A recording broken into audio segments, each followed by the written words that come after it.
Good afternoon. Hopefully, I'm live. Yes, I'm live now. There's always a little bit of a delay, so it's hard to know if I'm saying hello and it's not gonna get picked up or not. So anyway, yay! I'm glad that timing was correct.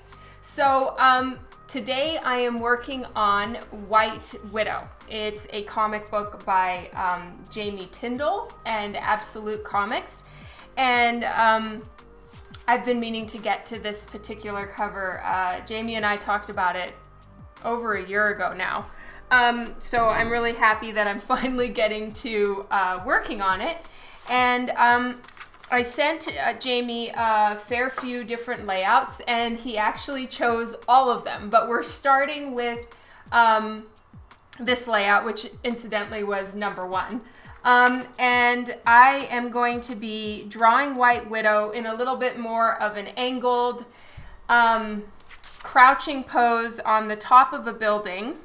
And then you'll see a city skyline in the back. So Jamie sent me a bunch of reference stuff that I needed as far as like exactly what her outfit looks like, the logo that they use. All of those things are pre-set up, which is awesome. All I have to do is follow those things and try to make sure that I draw it correctly. And then as far as how I put her body and what sort of environment she's in, those were the things that I needed to work on and come up with a suggestion in the form of some layouts, which are like rough poses. So as you guys can see here, this is the first layout. This is how small I drew it. So it is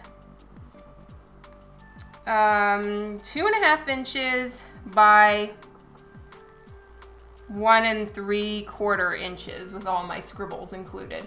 So that's the size of the layout. And then I take it into Photoshop and I have a template that's like an 8.5 by 11 piece of paper with 8 of these small layout. They're my page templates so that I know exactly what size everything needs to be and how it needs to fit on the actual artboard. So this was just actually shrunk down to about that big, and then I just blew it up and I took the logo. So this is the White Widow logo. Obviously I didn't draw this. This logo was one of the files that Jamie sent to me, and I just tweaked it and put it on an angle.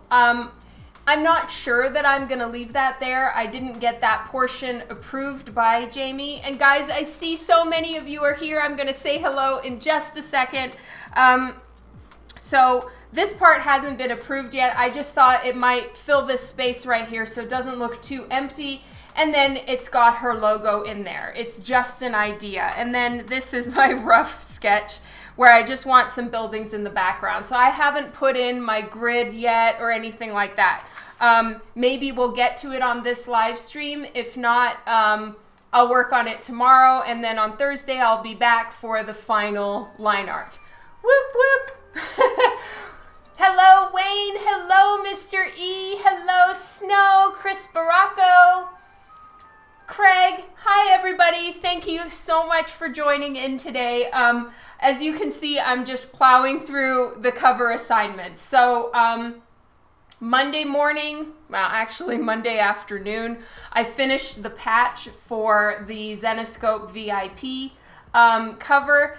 Both of those versions are approved and they are off with Sanju for coloring. I'm so excited. Sanju was down for the idea of the phosphorus water. Woo! So I can't wait to see what he does and how it all turns out. I'm sure it's going to be amazing. And so now last night and this morning I worked on layouts, got them off to Jamie, heard back, and now I did a little bit of study on my framed perspective books. I'm probably not going to have time to work on it here. Plus I want to continue studying before I start laying down the grid for the background. So I'm mostly going to work on the foreground here, her the rooftop that she's on, etc. But in the final, I'm gonna have the buildings, and the whole thing is gonna be on, say the horizon line is on a slant. So this one is actually bigger. It's weird. My Photoshop printed them 2 different sizes, but I'll use this one because I erased all of my scribble lines underneath. As you can see, I made them very rough. So I have a piece of my art paper. This is the Cougar Digital Smooth is what it's called now. And so I do my sketches at 8.5 by 11 on my thicker art cardstock. Could I use the logo as part of her shadow? That's a good idea. Was just gonna ask about the patch. What patch? Oh, for the other one. Yes, it's all done. I with her body jewelry, I went a little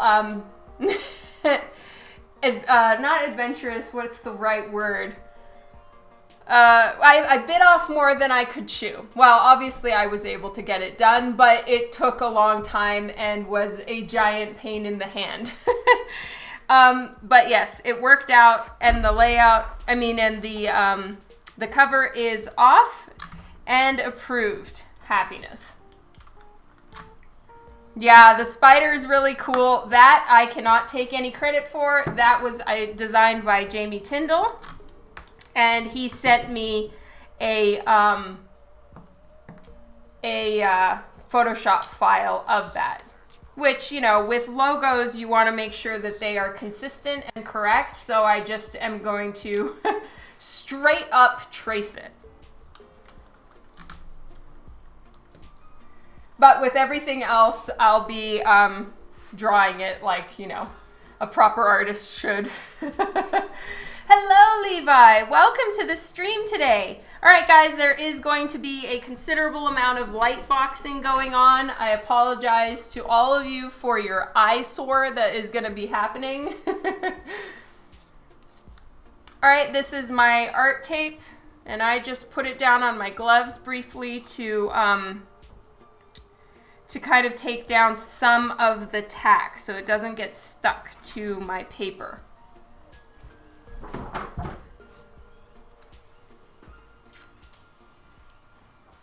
Yeah, well, yay, there's no lines this time. Woot woot. So I also have from Jamie a kind of a schematic drawing of her, I don't know if that's the right word, but just roll with me here, of the outfit. So I have kind of front and back view of her outfit and the way it's all done. So thankfully that's not going to be too hard for me to actually draw in here.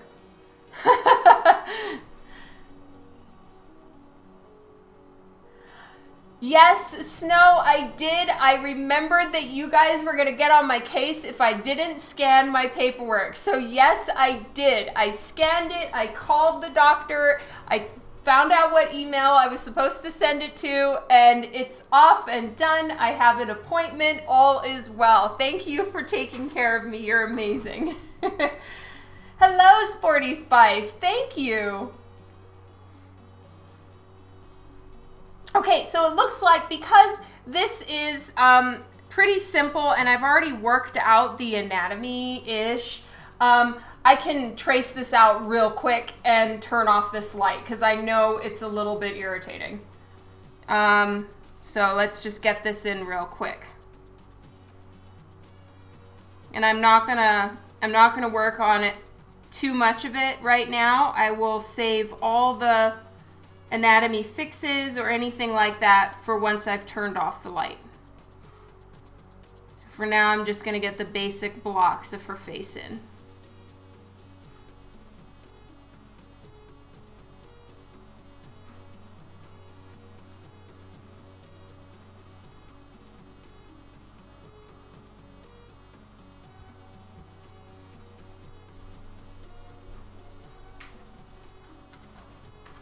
Rib cage, Her stomach kind of goes in there. This is her pelvis bone, and then her hip will be jutting out on this side. I have a feeling that I may have made this particular thigh a little bit too short, even though I am trying to do a pretty intense foreshorten here.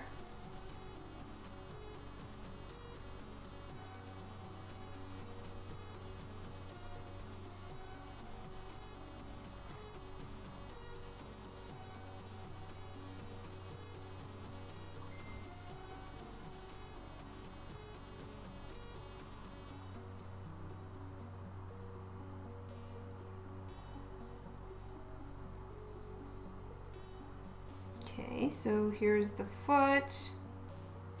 Now, I actually find this particular foot pose, I've looked at so many, like I went online and just looked at women with their legs out to the side like this, and sometimes it's a very difficult pose to get the foot to look right. So any picture that I looked at to try to get that idea of the leg, I didn't like them. So I kind of, I just drew my own thing here, and with the foot I kind of didn't want it straight on, so it's almost more like she's pointing her toe, and then we're only seeing a tiny little bit of her heel in the back. But I have made sure that it is possible for a foot to turn in that way. Otherwise, you know, if you do it in some way that the body can't actually go, it's a little bit embarrassing. And you're like, well, shit. Okay, and she doesn't wear like huge big shoes. It's almost more like socks that connect to the bodysuit, kind of like a lot of superheroes do. They don't have like a dedicated shoe. It's almost more like, you know, kids' pajamas with the feet built in, you know, the little sock feet. So it's kind of like that, just more sophisticated. Yeah, that's true, Snow. Hello, Philip. Hello, the Merc. Oh, I'm so glad it helps. That's awesome. It means a lot to me to hear that, you know, because I will just prattle on, and I'm hoping that it helps, and if it doesn't, then I feel really bad. It really hurts my feelings. I kid. I'm just glad it was helpful to you. Okay, so we're going to be seeing part of the top of her arm here. And then I just kind of scribbled in a hand here. You know, it is really true that the more you draw, the easier some things become. And when I first started in comic art, I found hands to be very difficult. Now, I don't want to jinx myself and say that I get them right all the time, and then all of a sudden I just start struggling on hands for no apparent reason. But hands have gotten so much easier for me with the amount of, I guess, practice that I've got now. Hands are just way easier than they used to be. Okay, so we're going to be seeing kind of the top of her shoulder here, because she's kind of leaning down, and then it comes, yeah, she's leaning because her arm, it needs to come down and touch the ground. So I'm going to have to make sure that I'm not making her arm ridiculously too long. So that's something I'm going to have to definitely make sure I haven't like royally screwed up on.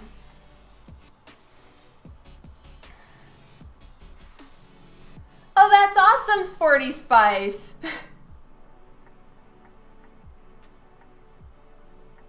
The struggle is real, that's true. All right, now I'm gonna have her fingers, she's really gonna be leaning on the tips of her fingers here. So as long as the very, very tippy tips of her fingers are reaching what is kind of the floor for her here, I'm happy.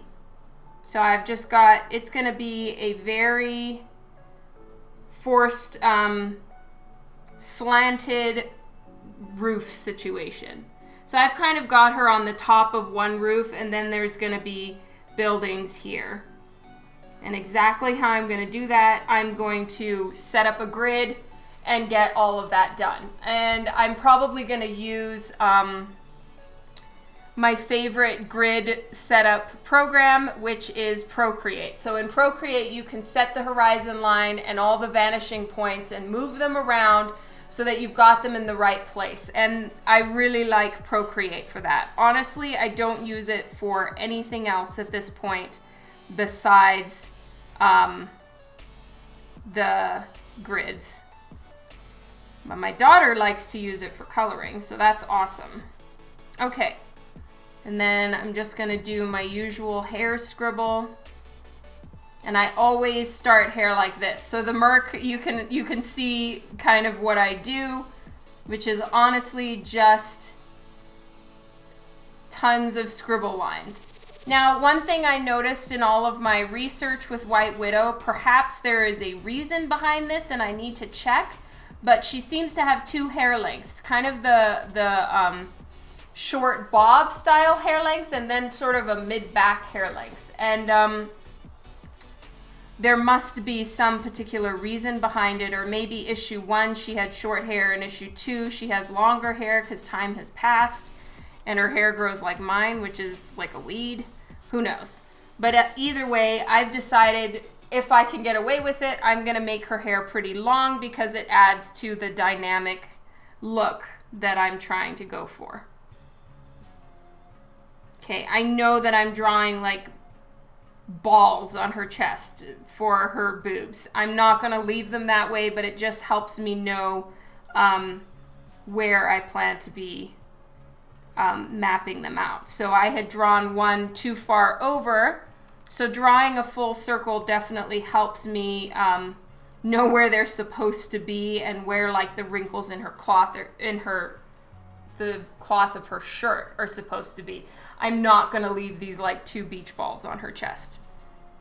Okay, so here we go. This is what we've got now.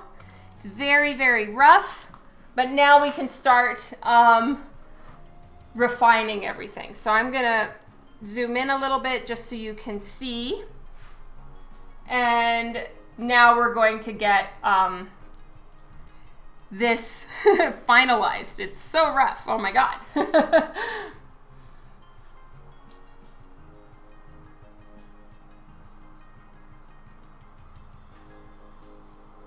Oh, lol, Mr. E.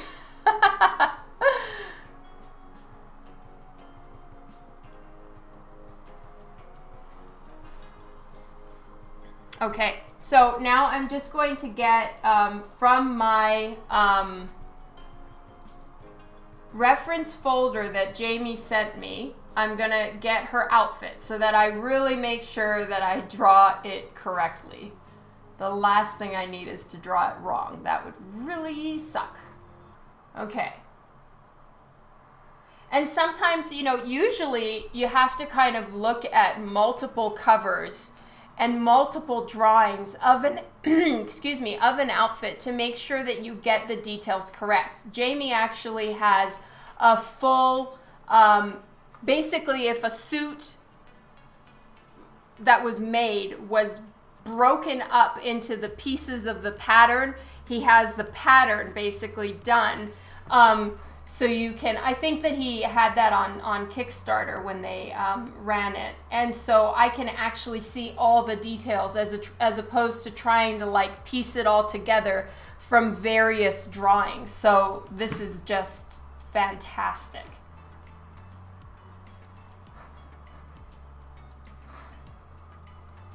Hey, Keeman.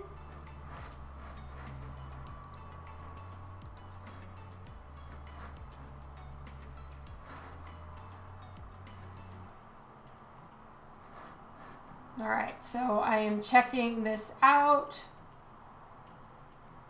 Let's see if weird.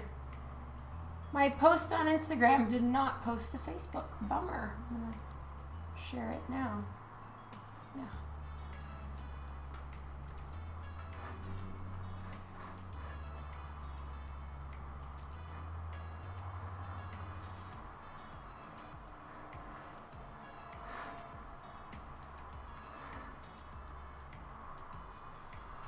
Yeah, it's such good info so that I can get it accurate. It is just unbelievably helpful. Okay, so I'm just going to move that out of the way a little bit so I can see everybody's comments and see this. All right. So her outfit, if anybody wants to kind of take a look at what I'm going to be drawing as far as her outfit, you can just go online and type in White Widow comic and you'll find just tons of information on there.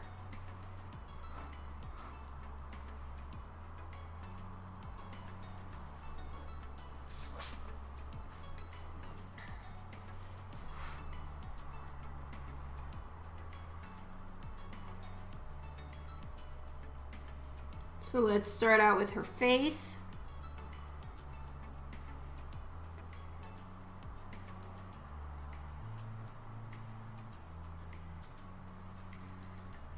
And her face is quite slender. Like she has a very pointed chin, all of those things. So I'm gonna definitely be doing that here. I tend to draw slightly wider, I guess more young looking faces, and I'm not saying that she looks old in any way. She just looks more like slender with a more pointed chin, which I really love, and I'm looking forward to drawing it this way because it'll help me continue to try to do different facial features. Let me see, I have a face that I drew actually as a sketch that had a pointed chin as well. It was the, let me see, which one was, what is her name? Niobe.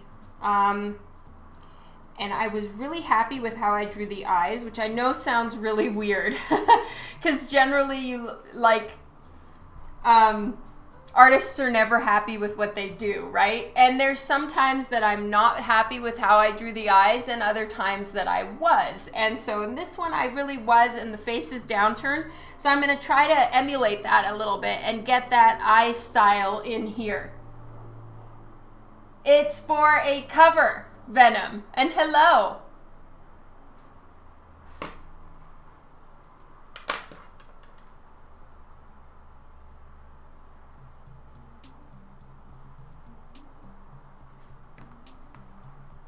Hi, Kylie.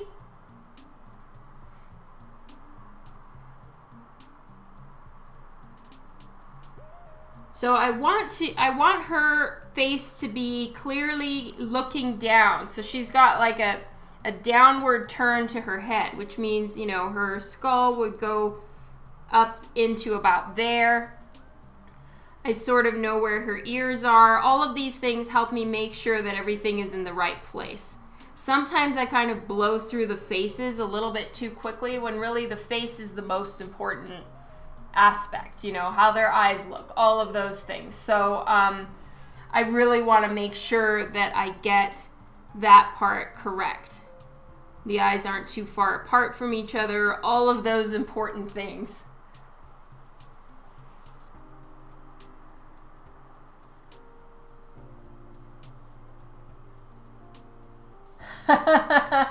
Yes, Wayne, exactly.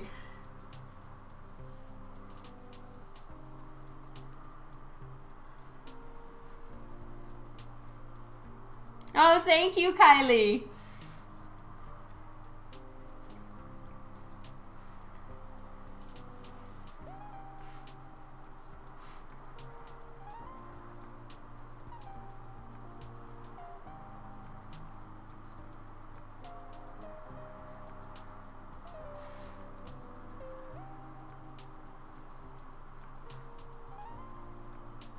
Yeah, Jamie is very awesome to let me try something something a little bit more action-y than I usually do, so I'm really excited about it.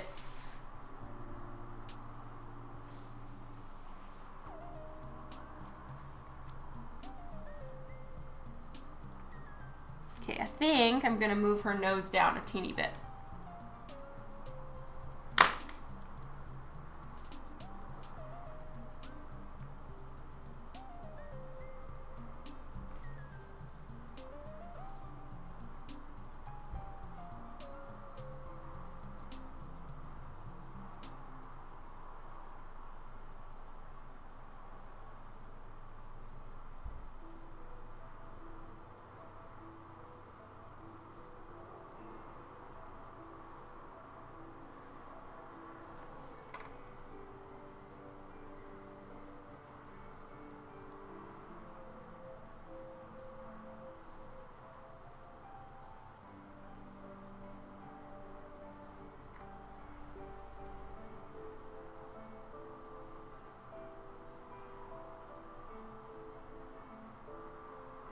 So when you're looking, when a face is looking up like this, so the head is down and the eyes are looking up, it's more, it's straighter up at the top lid and more rounded at the lower lid. So that's something to keep in mind when you're drawing a downward turned face, is that you'll see more roundness out of the lower lid than you normally would because of the angle. It makes this go more down, and this that is usually arched this way starts to flatten out.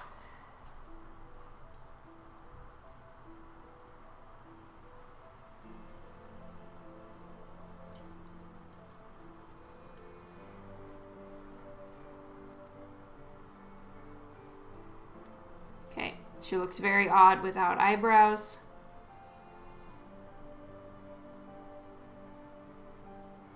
And then the eyebrows pretty much go into the eye.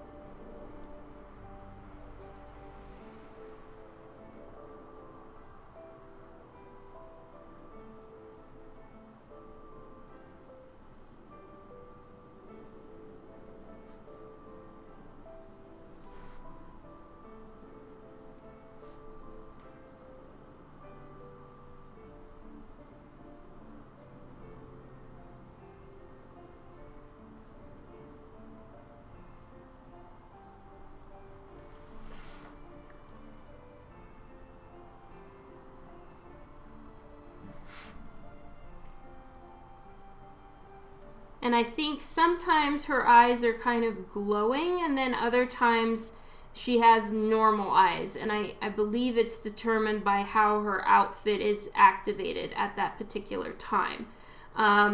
So I'll probably check in with Jamie on that, or do a bit more observation on that part. Make sure I get that correct. Oh, sorry, Kylie.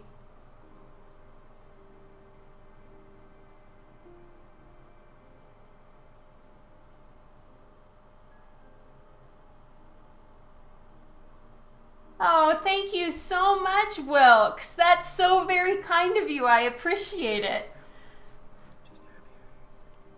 Comes with the weather. Sorry. Well,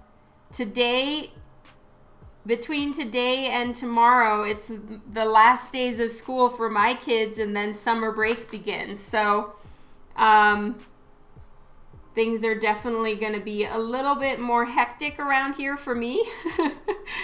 But I plan to keep with my regular Twitch schedule, so everything should work just fine. Taxi mom, that's right. I've definitely been rocking that lately.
I'm not going to Cincinnati this September, Wayne. I went there last year, so I'm going to be skipping it this year. Oh, hello, Gamer Guy PT. Thank you for joining in. Oh, see you later, Philip. I'm sorry I missed your comment. Thank you, Keeman.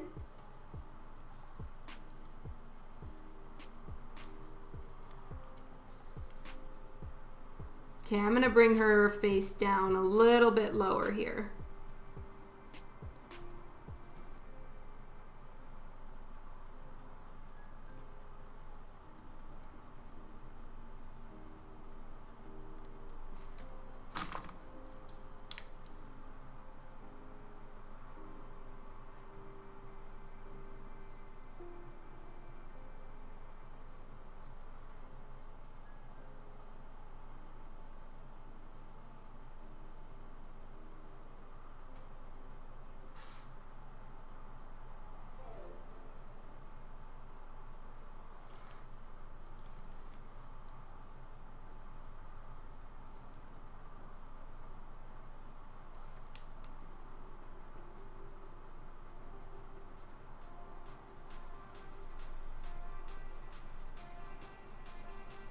And as promised, I'm erasing some of these lines. I just needed them to map out her body a little bit.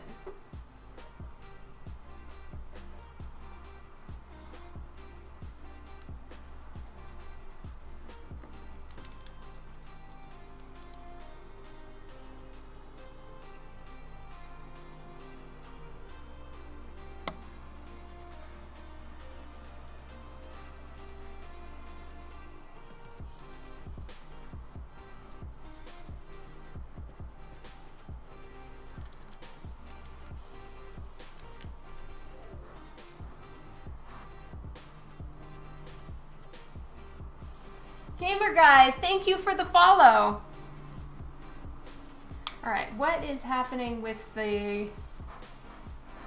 I'm gonna check the focus on this. It's seeming a little too blurry. I mean, blurry just seems to be the name of the game right now, but let's see if there's anything I can do.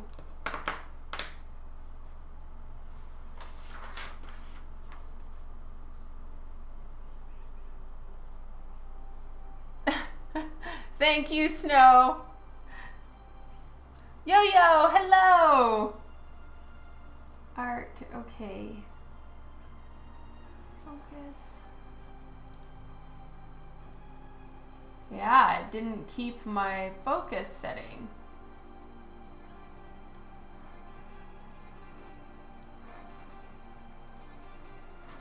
All right, well, it's a little bit better.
Bassett MS. I hope I'm not reading your name just horribly wrong.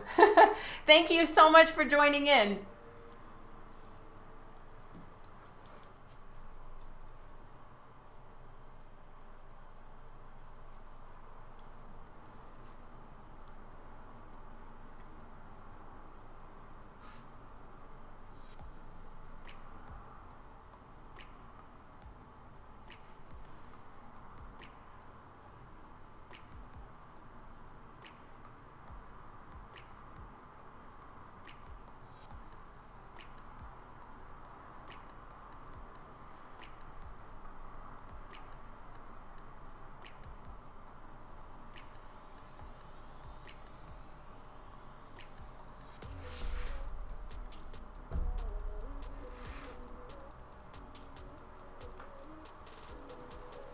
Hello, Dr. Spiders. Thank you. Are you ready?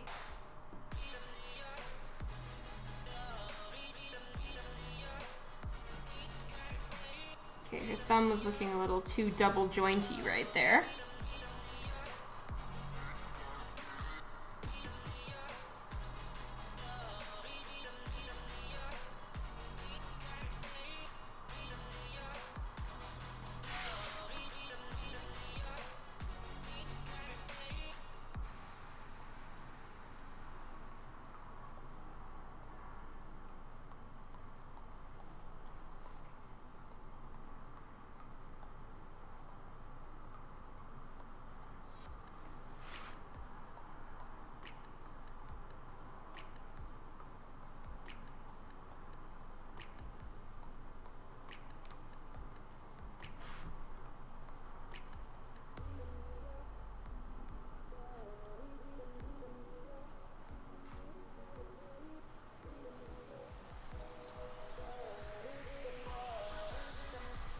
Are you ready?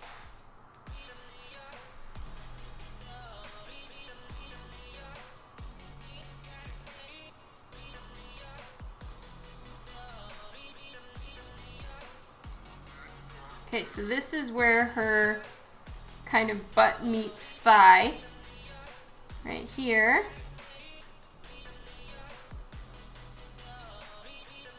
And then there's kind of the knee bone area.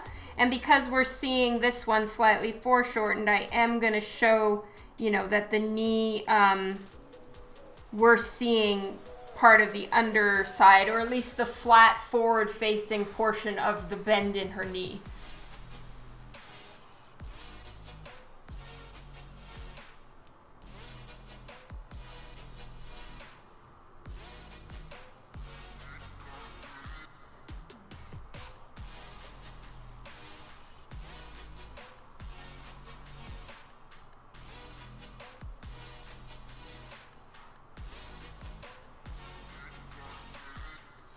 Okay, and then I'm just kind of having the foot, a lot of the connectors and bending parts of her heel are going to be back here behind her, her thigh.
Interesting mystery.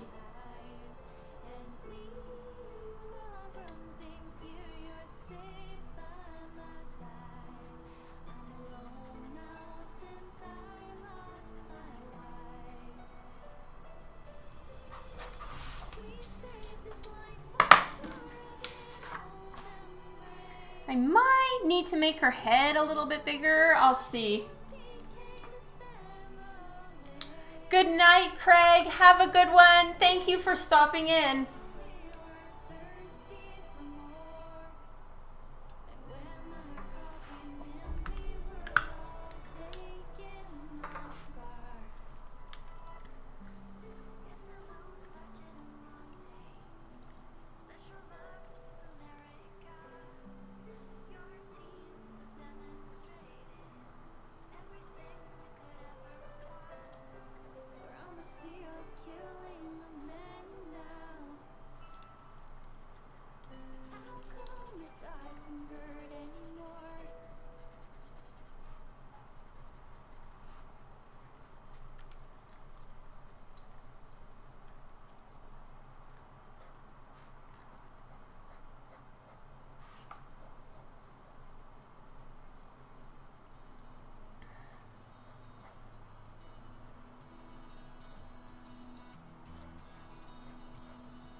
Yes, this is a cover.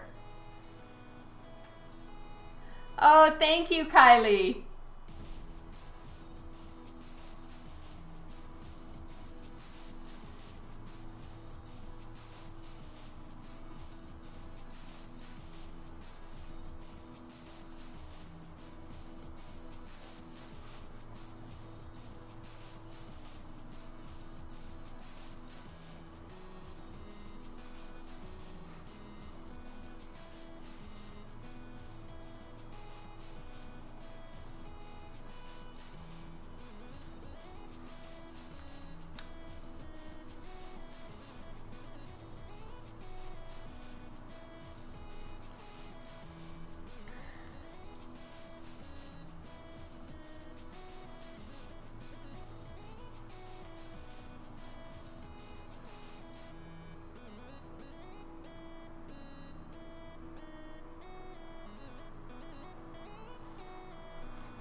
Okay, I was just trying to work out her arm bones.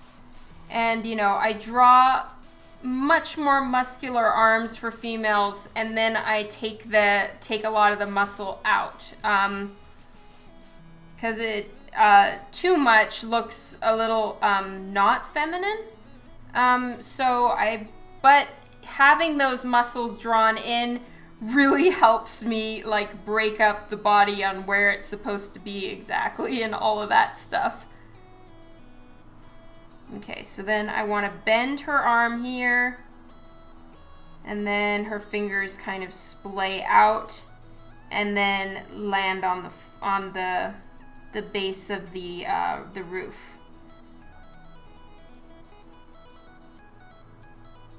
Which is actually kind of hard to do.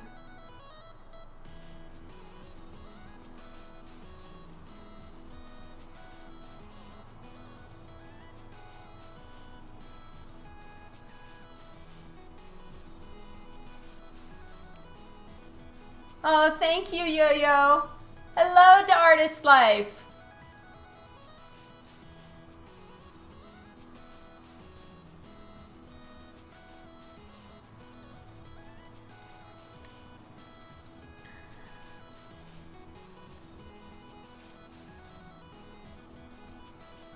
All right, so I took down the size of her bust considerably. which was my intent. I just had it kind of large and in charge for me to see, for me to map everything out. Like I do with the muscle structure, I kind of make it a lot more intense, and then I dial it back a little bit because it can be a little much. Okay, and I'm just gonna get a quick ruler. Where's the ruler? Oh, here it is.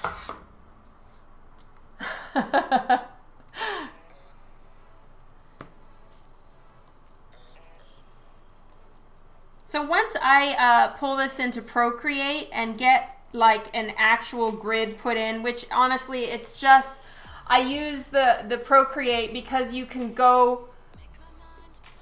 make your canvas, or like where the vanishing points can be so far off the canvas, but it still keeps all the lines for you. Whereas trying to do it on a piece of paper like this, you know, you've got to like put tape in places and try to remember where the vanishing point and find an extra long ruler, and it takes forever. Whereas I can just do it in like 30 seconds on Procreate. So that's why I bought Procreate, was for their perspective grid app or plugin that comes with the Procreate app. So that's why I use Procreate. So I'm gonna put that in nice and easy. Everything will be done so fast, and so I will take care of the grid later.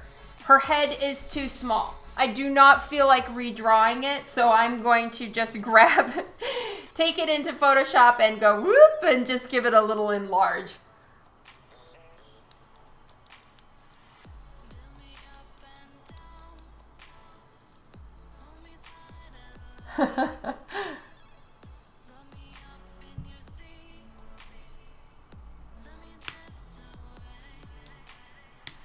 Oh, hello, 94 Bilbo.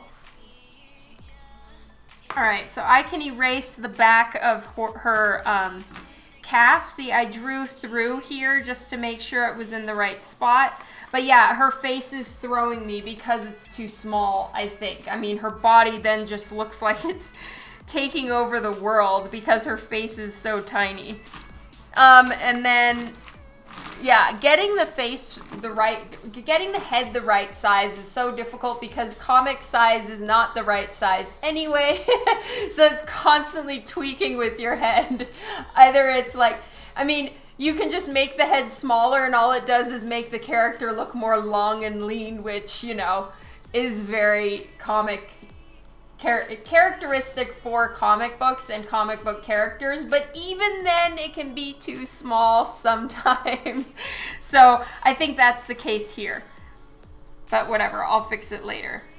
Oh, and guys, I know I talked about this eraser when I bought it, but I love this eraser so much. It's very, very good. And you can get it, I think, at most art stores. Technic, it's Caran d'Ache. It's kind of clear-ish, and it is awesome.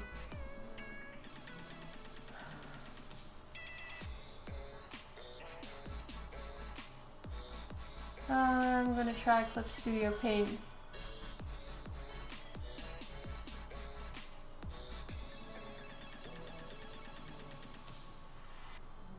Oh, that's really cool, Kylie.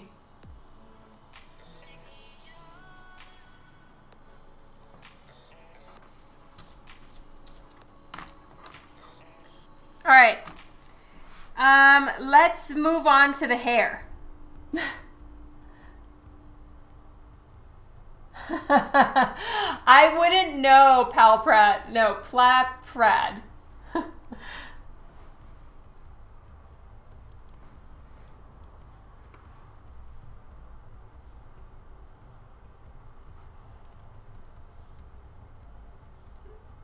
Okay, so hair starts at the nape of the neck, meaning that it would start all the way back here.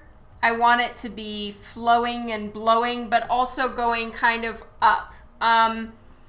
So with that in mind, I'm going to just start doing some scribbles to add to the scribbles I already have there. It's just all so many scribbles. Hands and faces are your downfall. It takes a while, that's for sure, to get those things, to get like your own personal formula for how you draw them. It took me a long time with hands, for instance. Now, you know, I'll find a hand position that maybe is a little bit challenging for me. Like for me, the forward extreme foreshortened fingers I find challenging still. But the rest of them, I've drawn them enough that I'm used to it. And then you get your own formula of how you break down the hand, and it gets so much easier. So I just thinking back, my drawings, you know, 5-6 years ago, I really struggled with hands, and it's slowly getting easier.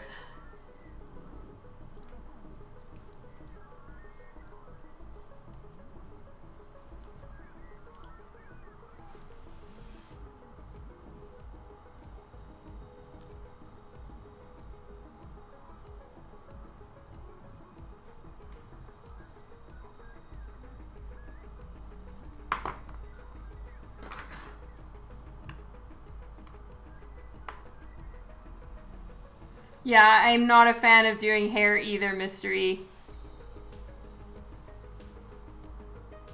So as you can see, I'm dancing around the subject at the moment, but I will get to it. I know I always talk to you guys about drawing hair because you ask about it, but then I kind of do the final lines on hair off stream a lot, just because I kind of figure all of that out when I'm doing the transfer to the final board. But this time, let's get the hair figured out here so that you guys can see the process and we can run through it. I am just widening out her face a little bit, even though I'm gonna enlarge it a bit.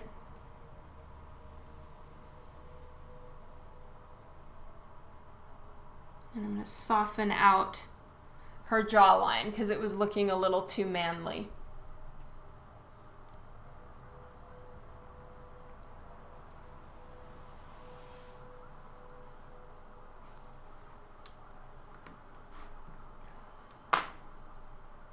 Yeah, and then you have someone like Yo-Yo who loves drawing hair. Ah, I hate it. Yeah, right? Yo-Yo, you can draw hair for all of us.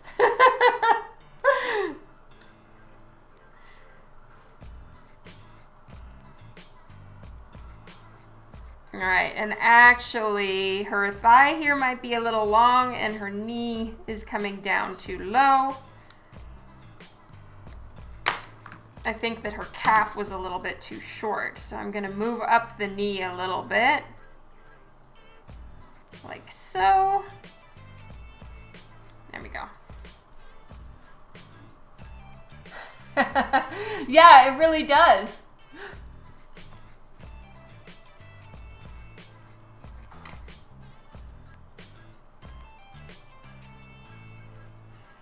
All right, so what I start with is the hairline. Because her head is tilted downward, I actually need to make her hairline a little bit lower. We're gonna get that in. And then on the side of the temples, the hairline kind of goes like this. So it curves in to the temple a little bit.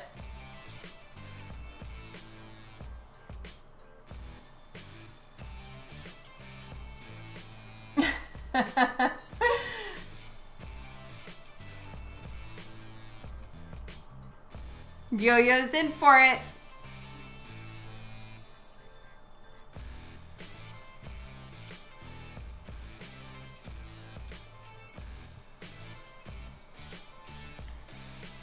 So any of the things that I scribble out here, I may not keep, but it helps to get things started, to at least have some ideas of where you're planning to go with all the little chunks and swirls and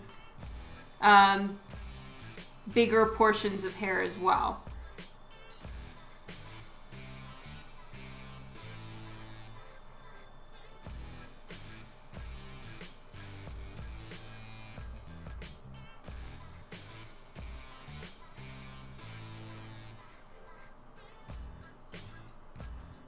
And something I've started to add in a little bit more is the, you know, there's shorter wispy hairs around the nape of the neck. So I'm starting to draw like shorter, almost like even someone with like pin straight hair, the hair that grows like right here at the very base of your skull does tend to have a little bit more of a wave or a curl to it. It's just slightly finer, thinner hair. So I usually put like a little bit of that down at the bottom where it's not like it's layered, but they are generally shorter.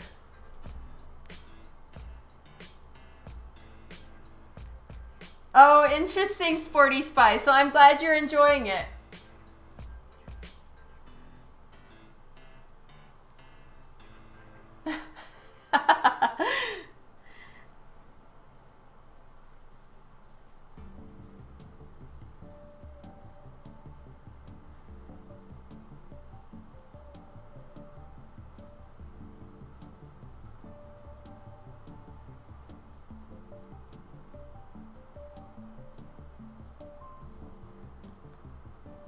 All right, that might be too long.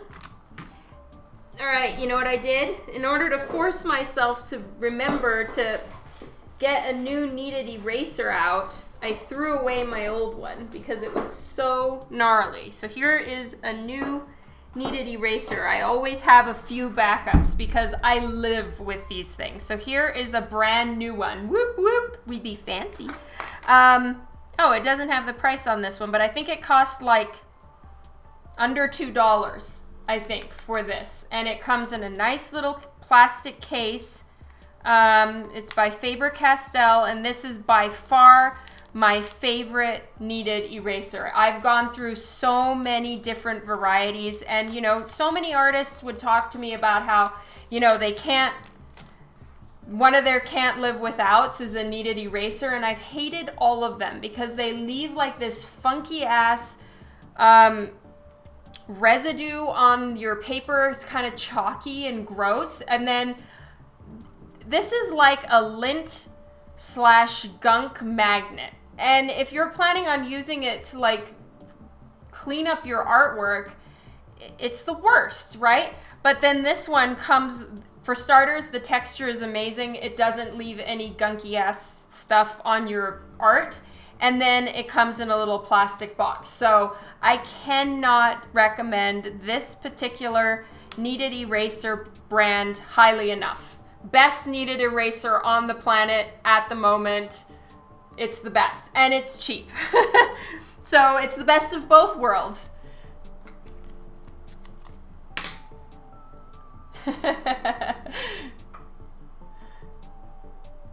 Yes, Kylie, I did. I knew that I was gonna go on live and have to like confess that I didn't. So I actually did it immediately before going live. But you guys disciplined me well and I got it done. I have an appointment. I'm going to take care of my migraines. Thank you. Yes, these and the mono eraser. These three things I'd say are my, well, these four things are my can't live without artist supplies. If all of my art supplies were gonna go up in smoke, these are the ones that I would grab. Well, all of these are cheap to replace. So true confession, I would probably grab my Copic markers. But if my Copic markers were already safe, these would be the ones I would grab.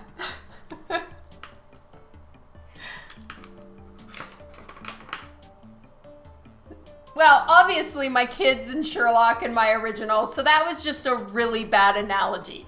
Just the worst one possible. But let's just say these are my go-to art supplies. If I, next time I'm on a plane, need to remember what to bring, it would be these to draw at the airport.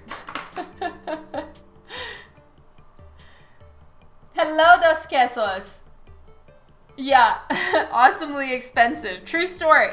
Though, I am going to be testing out, so if you feel like it, please follow me on here, because Marker Universe sent me some new markers to try, and they are called graphite markers.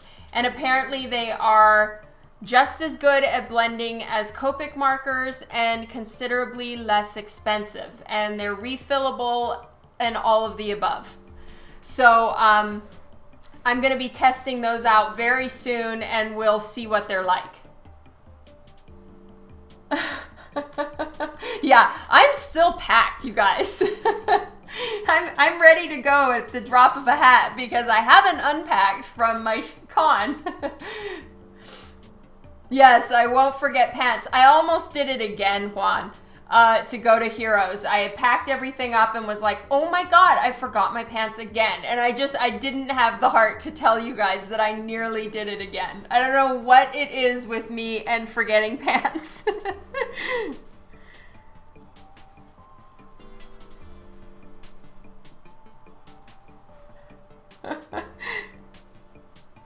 Okay, so I put in all my scribbles, and now I have lightened up the lines to where you guys can barely see them, which I apologize for.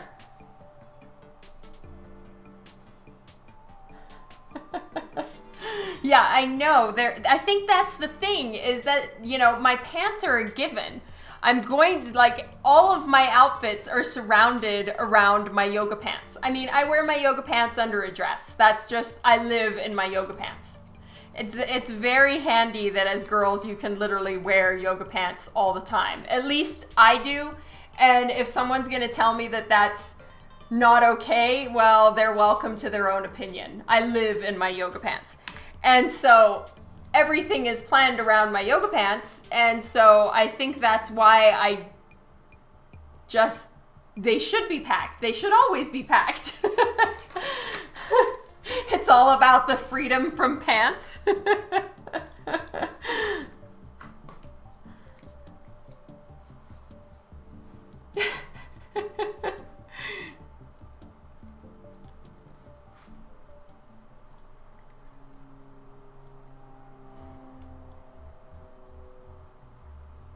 Okay, so in some case, in a situation like this where I've got a big chunk that's connecting right in the center, I'll do some underneath. So I'll do some with like tighter, more close-in lines that are basically coming under the base of this bigger chunk of hair and connecting to her head. And right along the hairline, I'll do some big swooshes of hair, but then I'll do some tiny little tick lines to kind of show that the hair is originating from said scalp. You want your freedom from pants?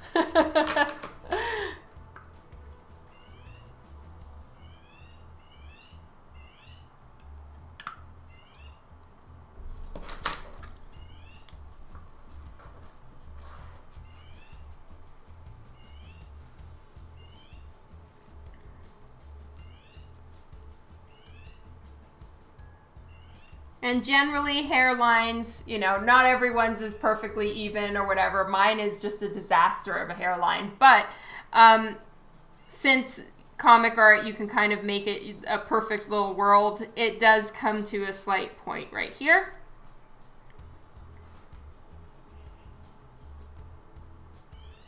And I'm doing the same thing here where the big curl is coming up from above, and then I've got some smaller lines that are connecting into the head.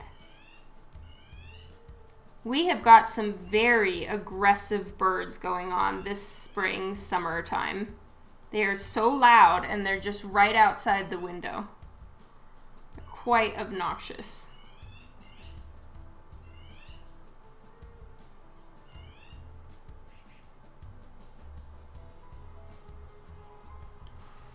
Yeah, aggressive tweeters, that's right. It's true. I am showing solidarity. Aw. Oh, that's hilarious, Levi.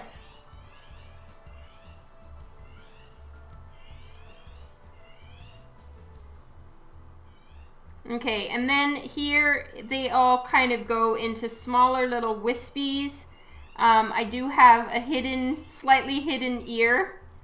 Because when your hair is down, most girls generally don't like their ears fully exposed. I do not. You'll find that I'm constantly covering my ears.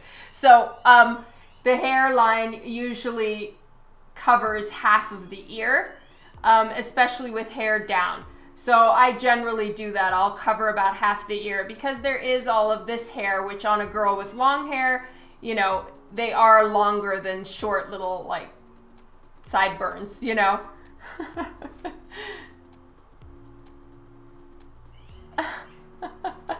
Oh, that's funny, Juan. Yeah, it's some birds right out there. And then I have some more that they like to live in like our roof all around the house. So we've got tons of them. Yeah, they're so aggressive and they wake me up on Sunday mornings. Though it is nice. It means that like the birds are alive because it's no longer like a frozen wasteland here. But they're very loud.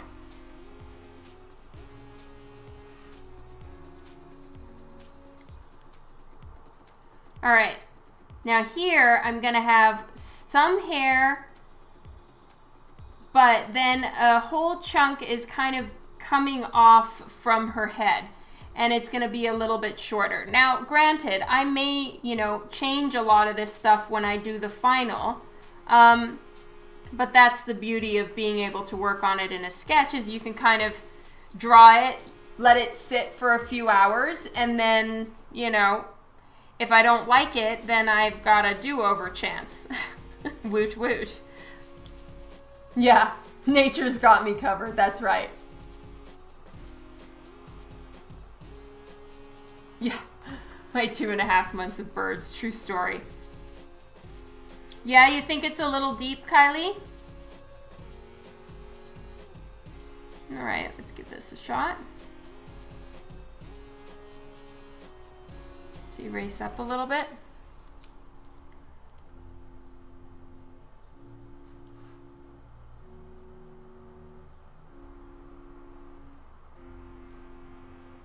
Okay, so now I've got a curl going this way. See, now they're both kind of identical. So in a situation like this, I'll choose which one I think is more necessary or looks better, and then I will change the direction of the other one. Oh, I haven't, Juan, because honestly, I don't know. I'm just drawing it now. Exactly when Jamie's going to be using it, I'm not sure, honestly. This deadline, I had to make some adjustments in my work schedule, so I changed the deadline and asked Jamie if that was okay, and he said sure. So I don't actually know, but when I asked for permission to do this live on Twitch, Jamie said, yes, I'm counting on it. So yay!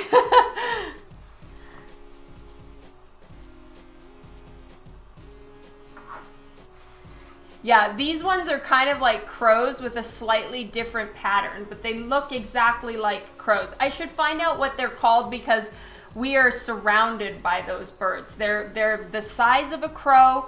They look like a crow, but then they have some white feathers. So they're all black, but with a few white spots.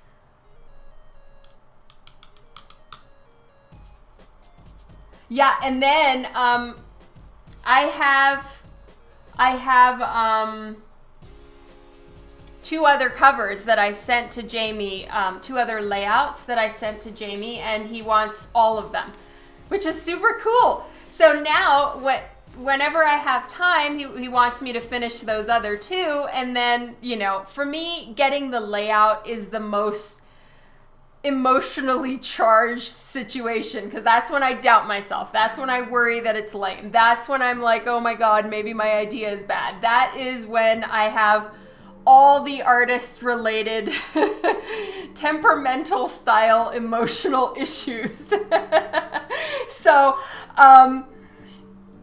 to have all three of them pre-planned and have two more layouts to do in the future, like that cuts so much of the difficulty out of doing a cover for me that I'm like, Well, fuck yeah, man. I can bang you out of cover really fast because the hard part is done. I've already figured out the whole plan, the layout, the pose, if it's dynamic or not, what it's going to look like, all the think part of it. Yes, the aggressive neuroses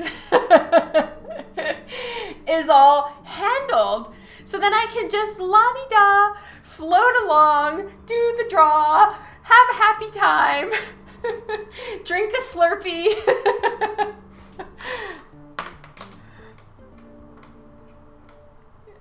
Something for what? Yes, it is hard.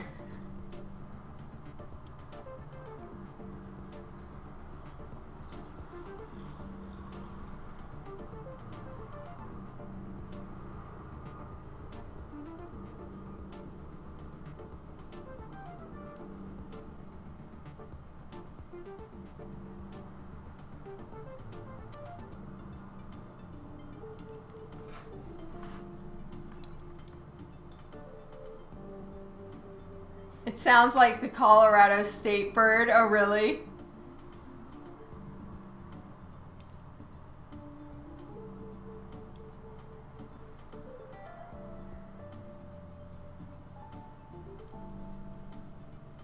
Okay, so then I'm going to turn this again, and then it's going to wisp out like that. So it starts to get a little thinner as it goes along, and, you know, honestly, the best thing I can recommend is to look up flowing cloth, or like, you know, strips of, you know, if you can find some sort of outfit or dress. Oh, 94 Bilbo, thank you for the follow. If you can find some sort of like deconstructed dress where like it's not perfect ribbons, but say it's like a, you know, someone took some like Wolverine claws to a piece of cloth and just went and tore it down, and then it's blowing in the wind, it'll turn in ways that hair kind of would as well. And honestly, you wouldn't look at it to make the hair that you're drawing identical, but all it does is just fill your mind with interesting ways that wind will take a form in the cloth or in the hair. And, you know, hair, when you look at hair reference, you're not going to find what you're looking for blowing hair if you look at hair. You need to kind of get creative and find other things that will flow in the wind a little better than natural hair does. Hello, Sarah.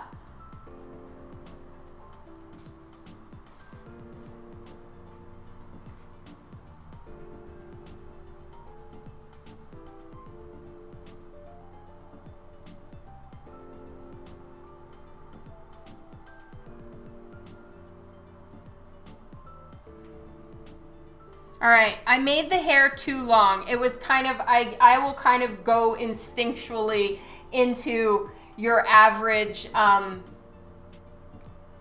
female comic book character hair length, which is kind of like almost to waist situation.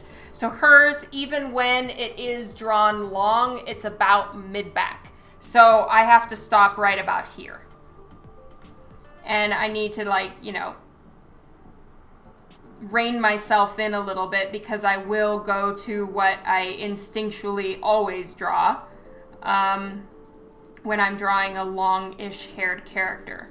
Or like, say, with Divinica, where I drew Aphrodite, where her hair was just like taking over the world. And then like Nokomis right here, again, her hair is very long. Oh yeah, I'm telling you.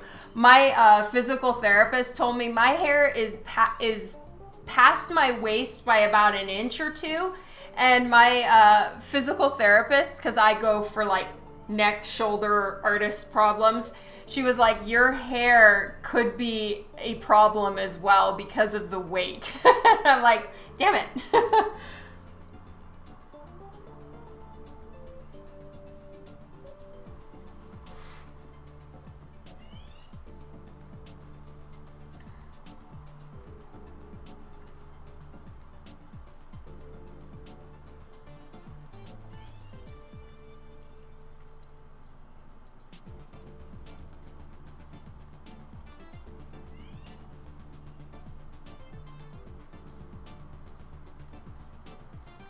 And I'm doing some shorter pieces because this one is at the hair's longest point, and it's kind of closer to us. In the back, the hair would be further away because it's originating from the back of her head, so it will be a little bit shorter back here.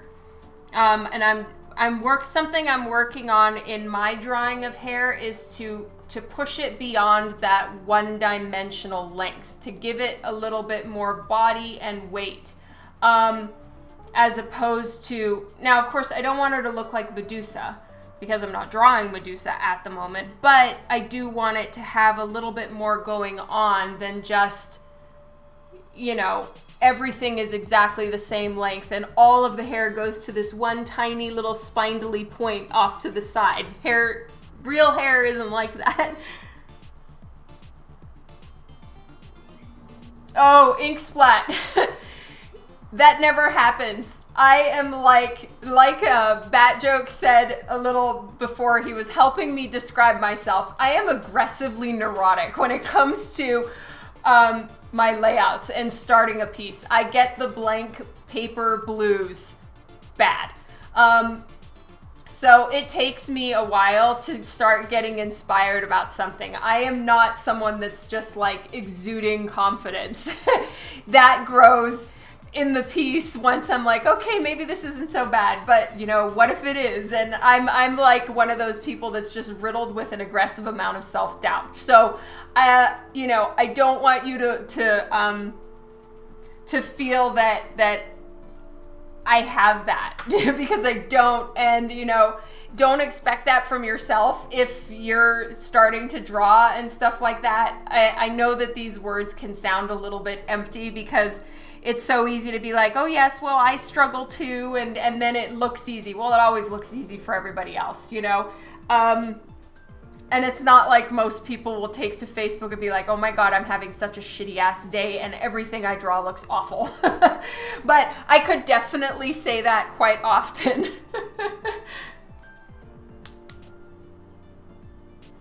Ooh, that's true, Wayne. I should look that up.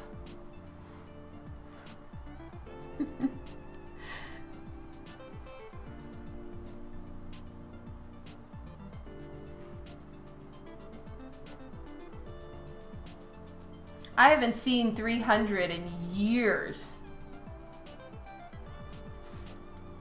Time to cut the bat hair.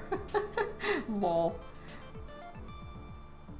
Okay, so again here I'm gonna make it a little bit shorter, but it's turning inward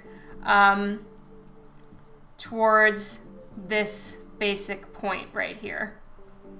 So that even though all the hair isn't exactly in the same chunk, it is leading your eye to a point. Thank you so much, Inksplat.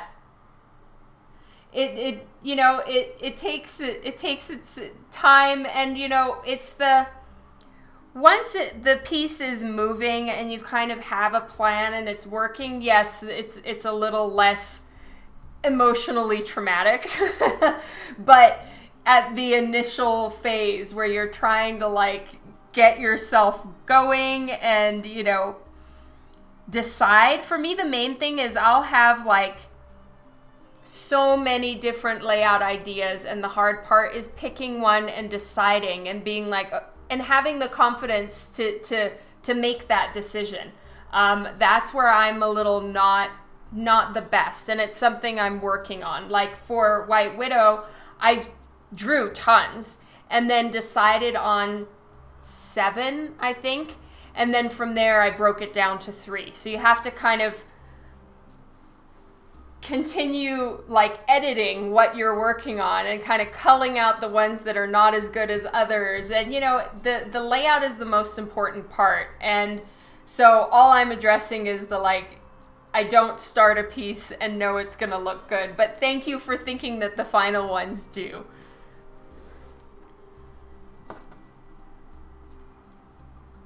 Yep, there we go, the underwater hair. That's the thing to look at.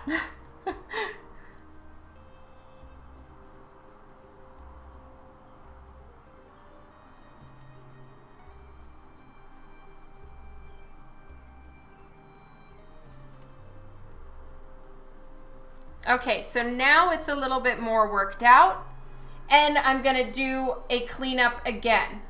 Or actually, you know what? I'll just darken the lines. No, I'm gonna clean it up a little bit. So you guys can actually see the final lines. And I'll explain a little bit more what I was doing, not so much the overall concept, but the actual details now.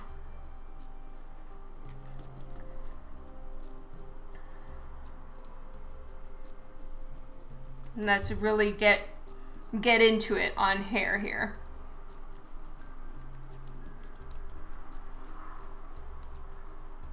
And if you're gonna try and draw hair without a kneaded eraser, I very much feel sorry for you because it'll be a lot harder. I would highly recommend a kneaded eraser, preferably this one so you can keep it in a little case. This costs about $1.95 Canadian.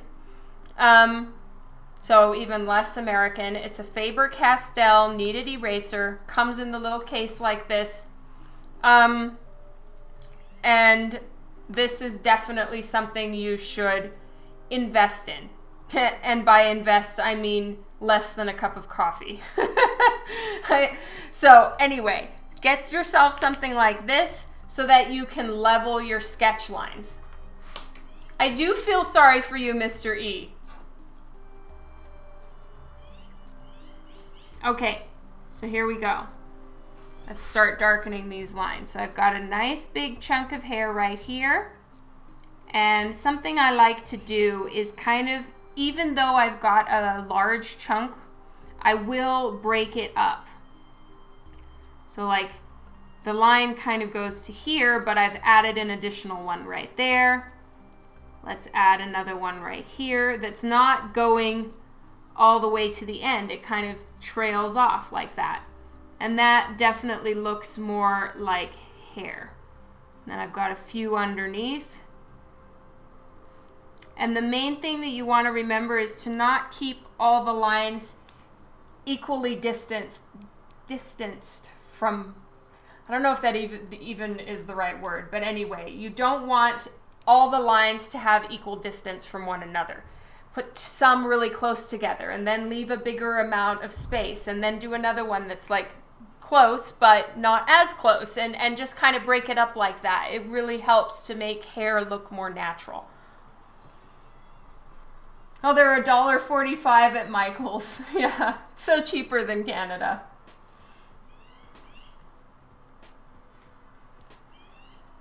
Okay, and then here, because this is kind of going behind this chunk right here, I'm gonna add a few thinner lines like this behind there to kind of give it that perspective, that to show that it's rounding down and away from our view.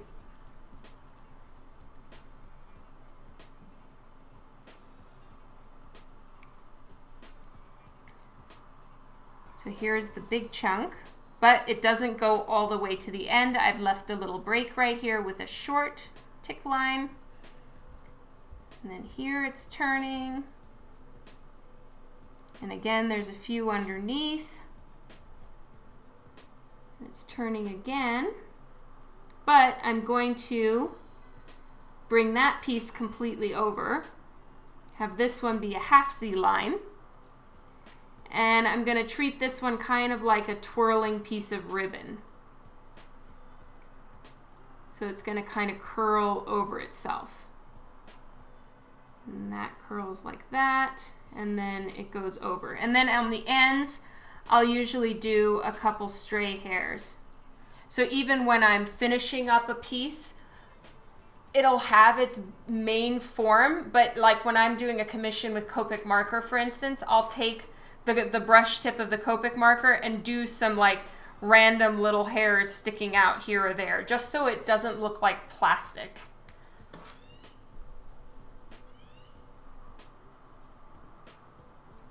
Hey, David.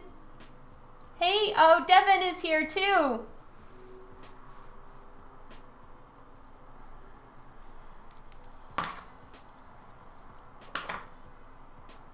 Yes, but I'm talking about this specific eraser. I don't know if Home Office Depot has this one. Do they? Because if they do, I'm going to go look. That would be awesome. As far as I know, my art supply store is the only place that sells these here in Calgary. And it's kind of a pain to get to.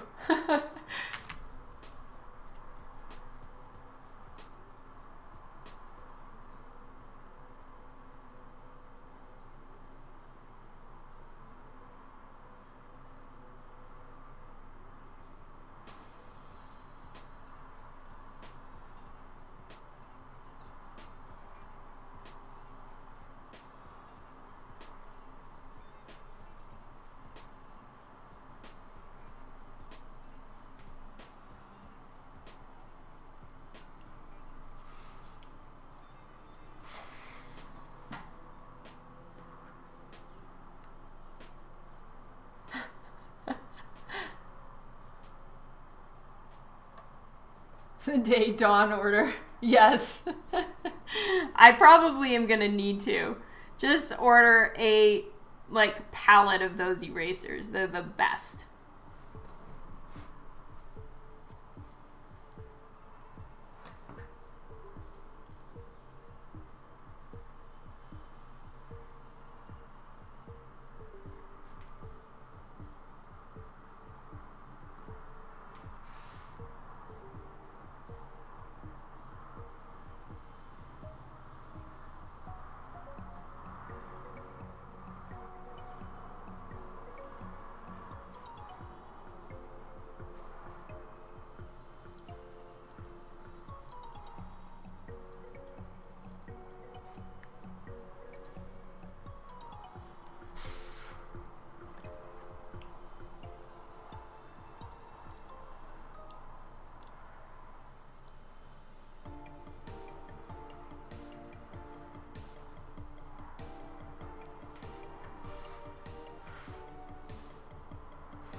I don't know, Devin. I'm sorry.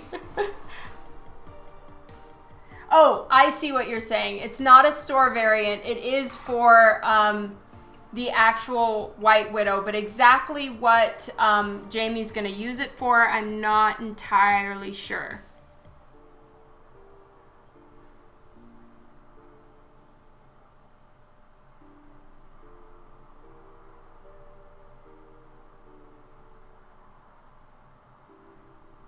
I don't know what issue Jamie's putting it on, when it's being released. I didn't ask.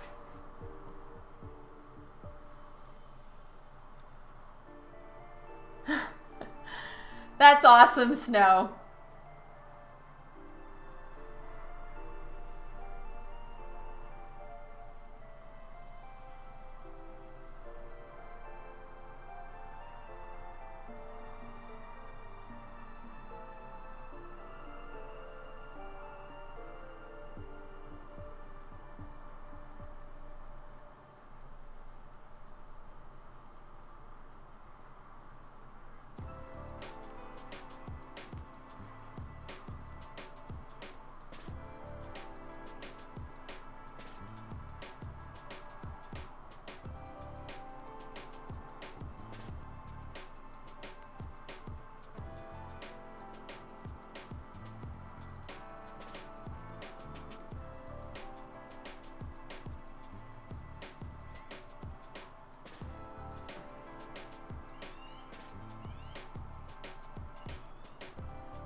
Okay, and then a little bit of her ear right there.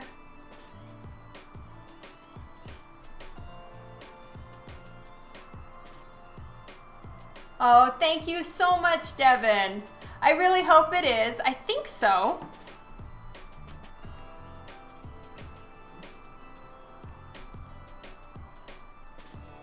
That Sideshow Cole will use. Yay!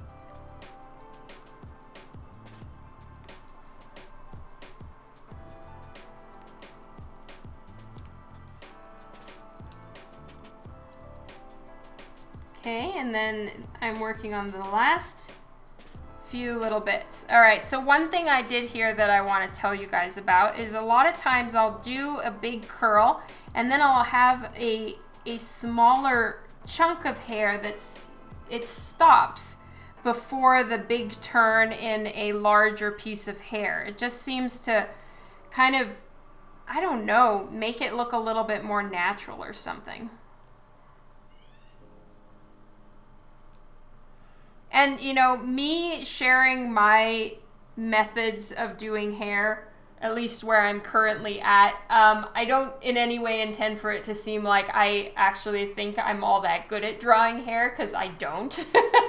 But if what I've come up with so far is helpful to anybody else, yay, that's the point.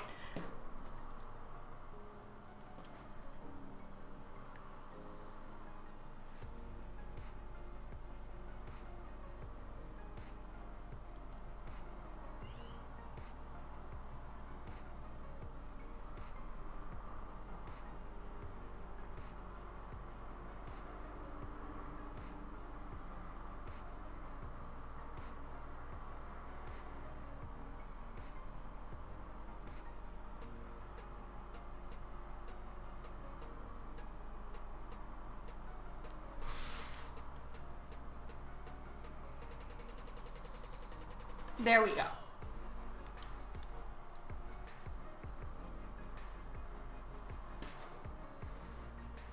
Oh, sweet. Thank you, Wayne. Let's give this a look.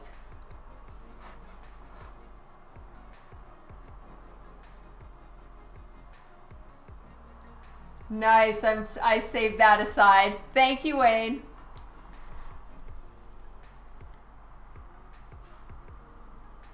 All right, now it's outfit time. And yeah, considering the size of her hand and the size of the rest of her body, I'm going to be enlarging her face and hair. And honestly, right now, I think I would run out of paper. So I'm just gonna leave it and do what I'm gonna pull it into Photoshop when I prepare this for printing out large size. So I just do it on 2 pieces of printer paper. I do not do this fancy. But then I have my 11 by 17 board that I transfer it to. So I print out my sketch onto 2 pieces of paper. So I double size it, and then I get it in the proper grid. So I know that all the important things are in the safety margin. So like this here, this inner line is the safety zone.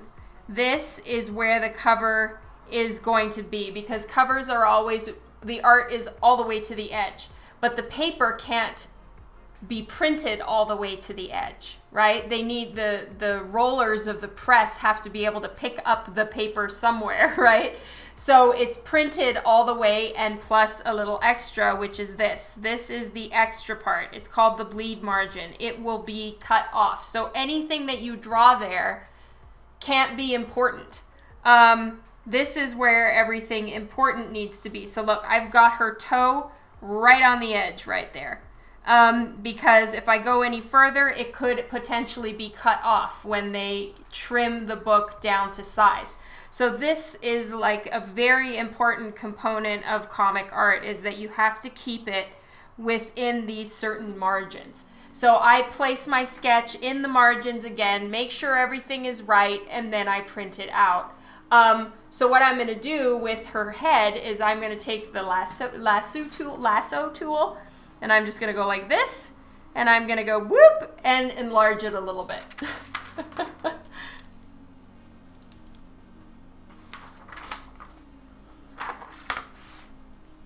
Nice tricks of Photoshop. Okay, so now I'm getting the, yes, exactly, very technical term. So now I have the outfit demo from Jamie that I'm going to be working on now. And I love the outfit design he did. It's really cool. I also really love that it's like such a light gray. I think it's so pretty. So I'm gonna be working on that now. And even though her outfit is white, it does have seaming bits, and there's an actual seam that runs down the center of her body, which is fantastic because stuff like that really helps when you're drawing a character, because it shows the reader or the viewer of the comic book cover where the body's going. So all those seam lines are just so helpful. When you have a character who doesn't have that many seam lines or body cut lines and it's just like a full black suit, it's a lot more complicated.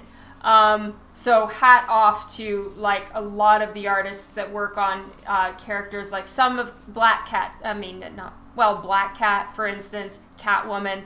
Their outfits don't have as many seams depending on the era. And so the fact that artists have been able to actually show their body in difficult foreshortened poses is just, it's amazing to me how they do that. But it is handy to have certain body cut seams designed into the outfit. Makes it easier. Oh, I know. You would just, it would be a paste up. You'd have to do it with a Xerox machine. I actually did that when I was like first starting, where, you take the Xerox thing and you do like +2, +3, and you have to keep printing it out and seeing if it's the right size. And it's just like, oh my God. So complicated. Yeah, Spider-Gwen as well. Though at least her outfit isn't flat black, because that's what's really hard.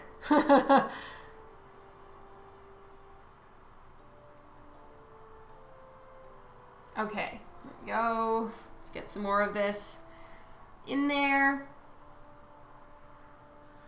Nice. Okay, so she has a big shoulder portion.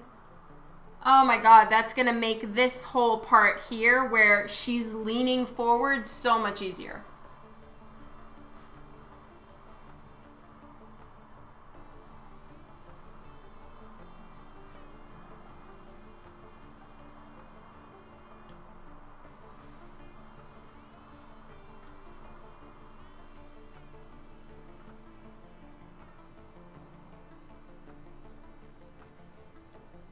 So we're seeing a side seam here.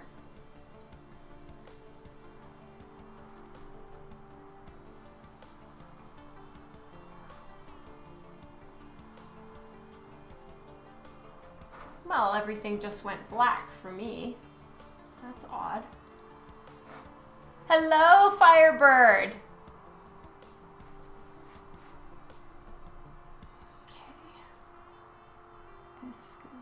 This. So right now I'm not putting all the little details in of all the design bits right now. I'm just putting in the directional lines of them for now.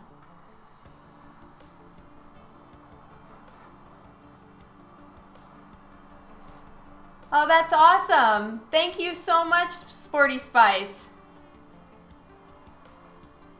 Okay, so I'm going to need to refresh my page, you guys. So if you have any questions, you might need to tell them to me again, because my thing just died. Everything went black.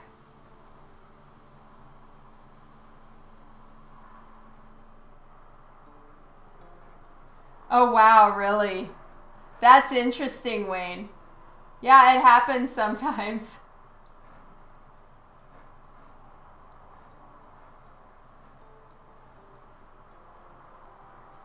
Okay, and then there's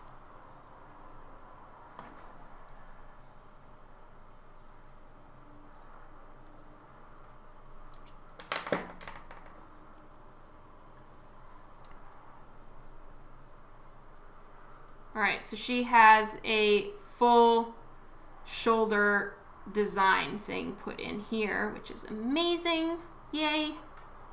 That kind of stuff is so helpful in situations like this, where I've got the body in a pose that will make it a little bit more challenging to to rely solely on white shading to show where her body is at and what's happening. So, woot!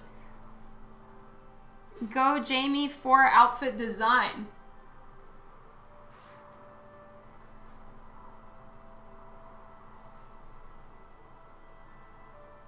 All right, and then right here, of course, there's the spider. She has the spider logo. Or the skull spider, I suppose, is what it is.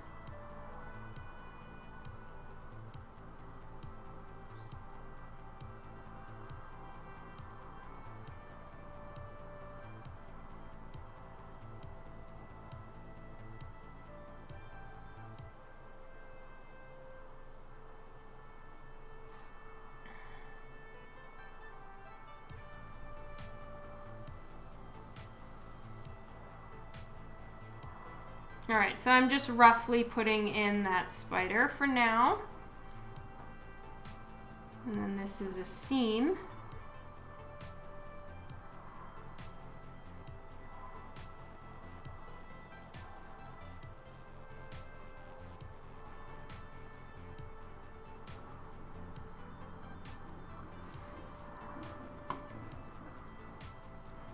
And then here she's got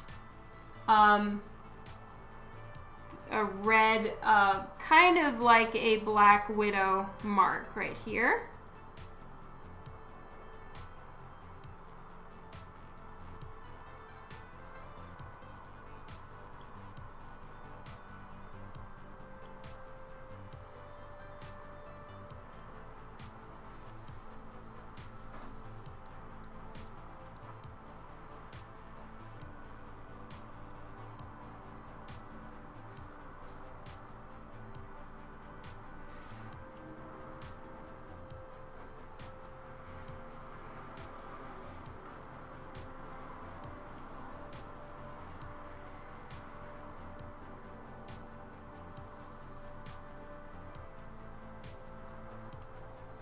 And then she has the same Black Widow mark at the top of her shoulder right here, which is fantastic. This really helps to show her shoulder bent forward.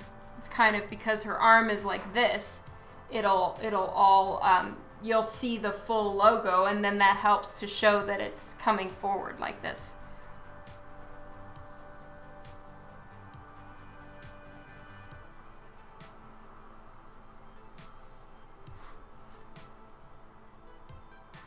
Oh, thank you, Mr. E. Yay! That is awesome!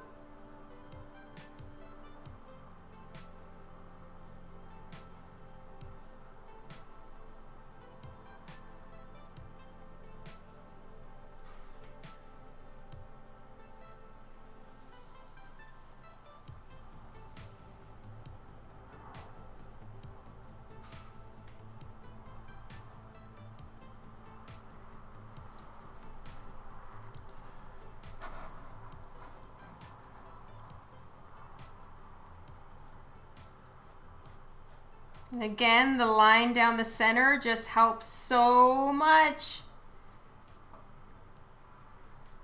Because then you can kind of follow it. And it shows you that it's turning right here around her knee, and just all of that is just such a game changer. Okay, and then it's got something right here that's kind of mid-thigh. And it's the same, well, same-ish logo, but it's a little bit more elongated and not quite a spider mark. It's a little bit more like that.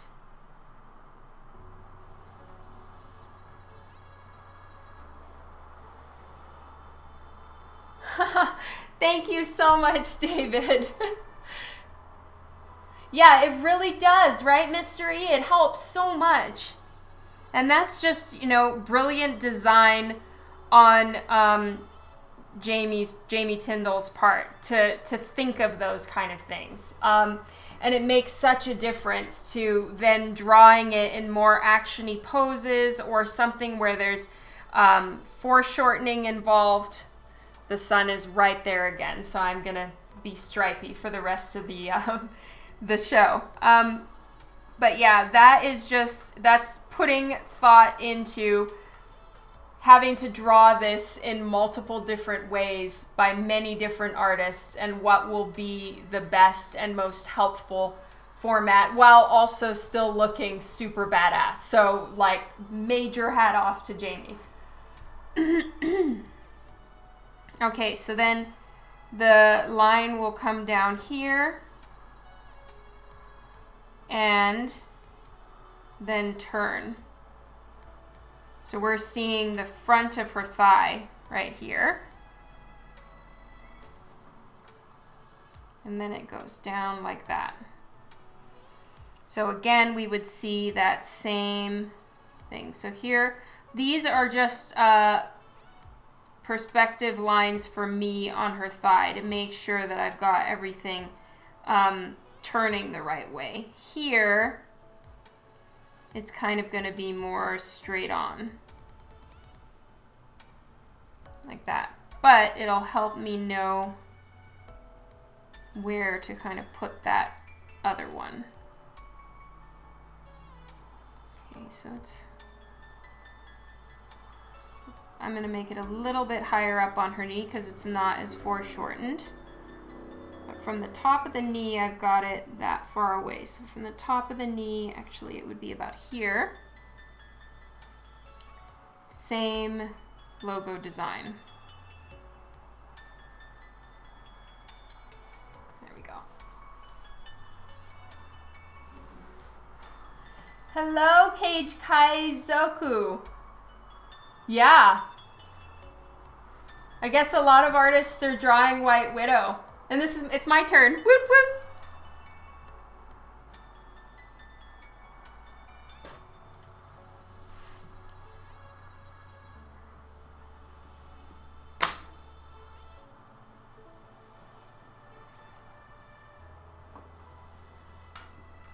And yeah, this comic is really in high demand from what I've seen and heard. It's awesome.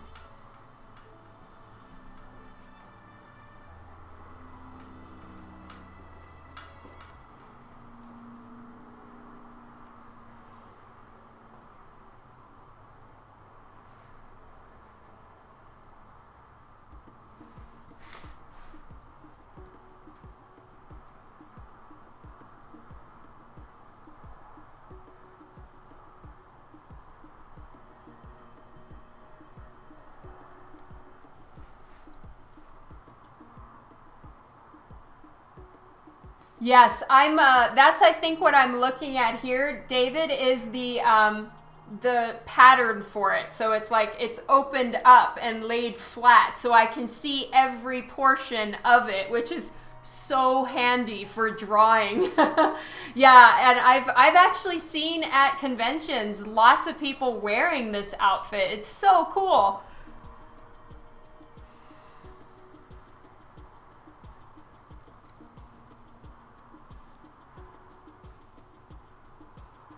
Okay, so then also on her knee, she's got like a pattern on her knee, or a cutout again, or a seam, and it's a little bit more of this thing, but more rounded and relaxed. So it's just so handy. I mean, the thought that was put into this to help break up the body in a nice way is just brilliance.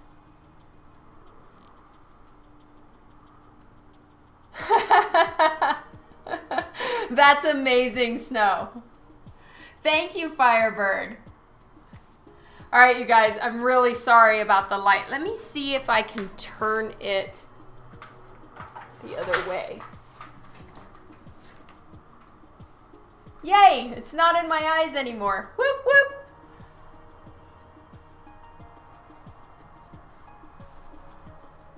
Okay.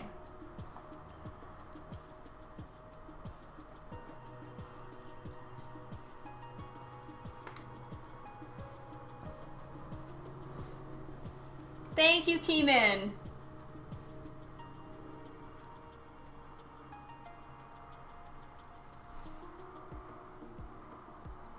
think her fingers need to be a little bit longer and a little bit more pressed down here. Ah, this is the hard part.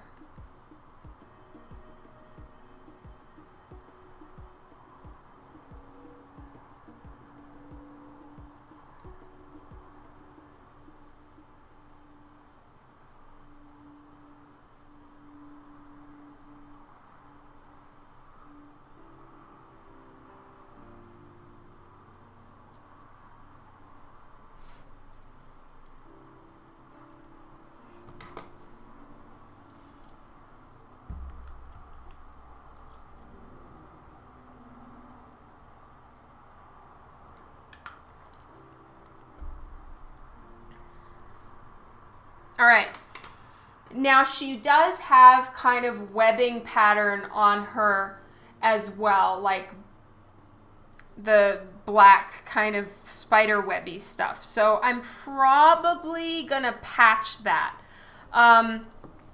So that there's multiple ways that her outfit can be represented. So I probably am not gonna draw all of that, the black stuff on this one.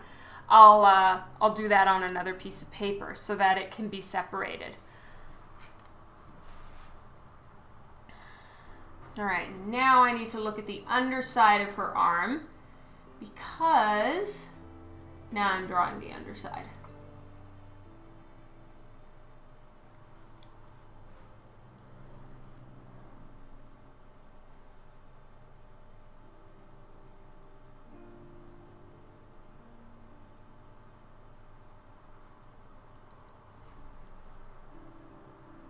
Oh, Kylie, welcome back.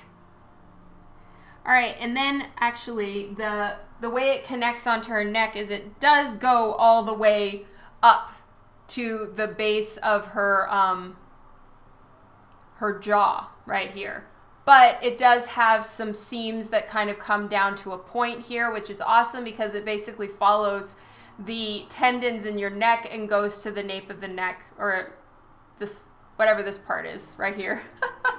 Anyway, right here. And so that also is following the lines that we would normally draw as artists to indicate the neck. So it's so handy when in the design. I can't stop raving about this. The design is following a lot of the ways that you break up a body.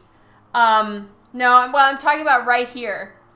But the way that you break up a body when you're actually drawing, the blocks of the body.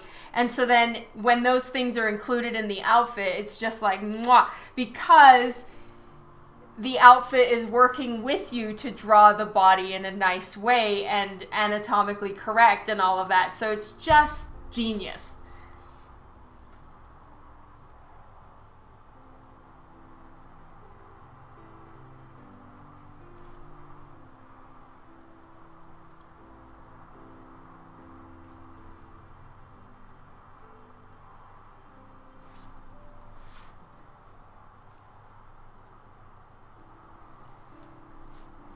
Okay, so then this here, see, like the shoulder portions follow exactly where I put the shoulder muscle lines. And, the knee is right on the kneecap. The way that the seam goes down the two sides of the body right here is exactly where I had actually drawn, like, her lower stomach and, the sides of her rib cage. And all of these things are actually drawn into the outfit, which just makes drawing a white outfit or, a plain colored outfit that's a full bodysuit. I was thinking about it and I had only really focused on the when you're seeing the character walking around and stuff, you don't focus on every little detail when it's just in passing. So I knew that there was the big spider thing. I knew that it was white, and I knew that she had the two little lines down here. But I was thinking, okay, to draw this out in just white is going to be a challenge because of the foreshortening of her torso and all of that. But all the little detailed parts of the design that I hadn't quite focused on until I actually saw this full schematic thing, it makes everything just a million times easier. You're not working against the anatomy or against the perspective in order to get the outfit correct. It's just, it's all it's all like mapped out. It's really quite amazing. And again, I'm raving about this. I didn't design this outfit, everyone. Jamie Tyndall, who is an amazing artist, designed this outfit. I am drawing his character for his comic book series right now. So I'm not like sitting here like going on and on and on about how amazingly I designed an outfit, because I didn't design this. Yeah, the perfect fitted suit. It's really quite cool. Okay, and then there are some, now I'm going to start getting into a little bit more of the actual details. So like, even though I've got a line here, there's actually indentations of the lines. So there's an indentation here. And another one down a little bit further.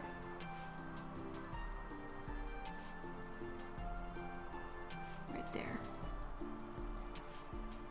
And again over here. I know I'm just kind of muttering to myself. You guys don't have to listen to all of my like internal prattle.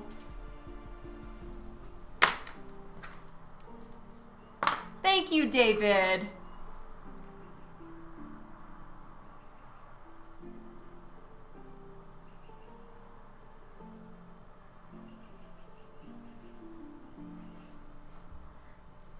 This is actually working out. Oh my God.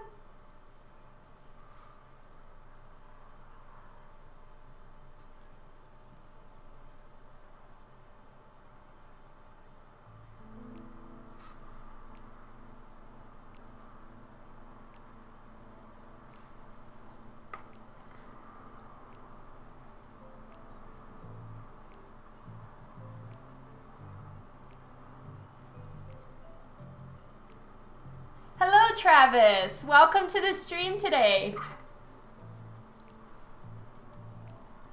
Okay, so back here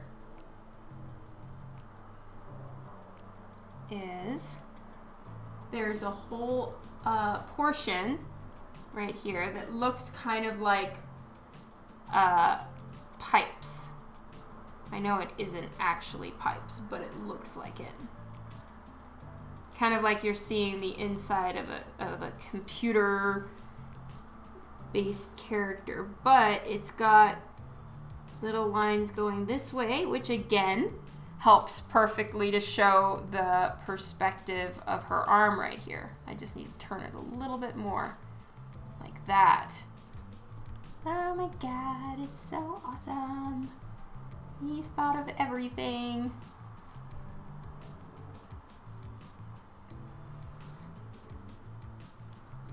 Thanks, Travis.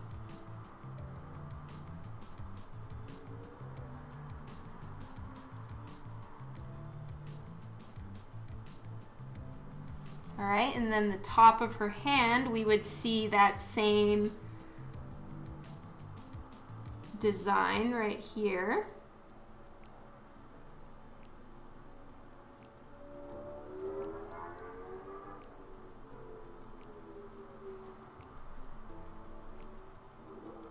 Yeah, that hex pattern is awesome. I don't have to draw that. That is a pre-made pattern, and apparently Sanju already has that layer, so he can just plop that in. Because that was the first thing I asked Jamie. I was like, am I going to have to fucking draw that hex pattern? And he was like, no. Yeah. I was like, okay, you know, I'm all about drawing detailed outfits, but dude.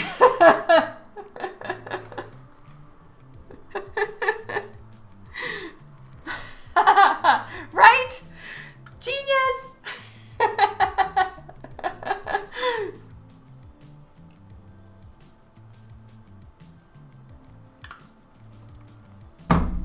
Sorry, that was a slightly aggressive bang down on my water bottle.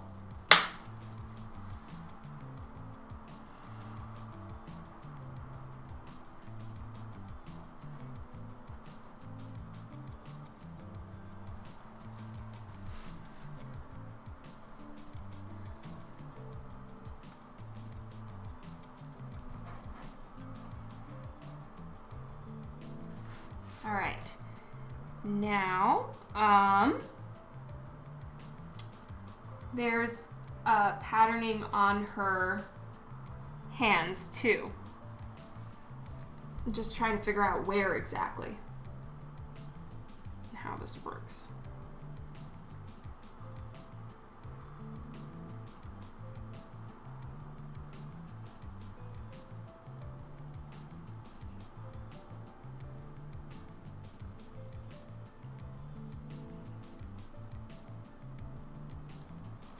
All right, I'm gonna do a quick little lighten of a few things here so that I can get a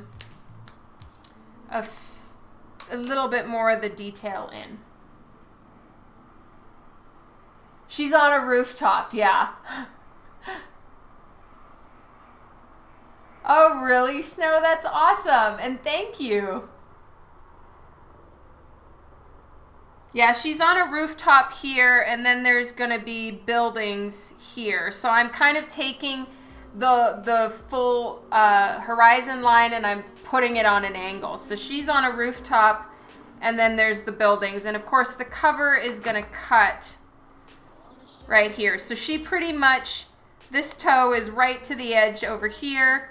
This is right on the edge over here. And then her hair fills that corner. So the only fully open corner is this one back here, which I'll just put some clouds or sky or a moon, or I need to think about it. Some of those like smaller detail ideas will come to me as I'm working on it. And I don't have like the full picture in my head the minute the idea comes. It kind of takes a little while.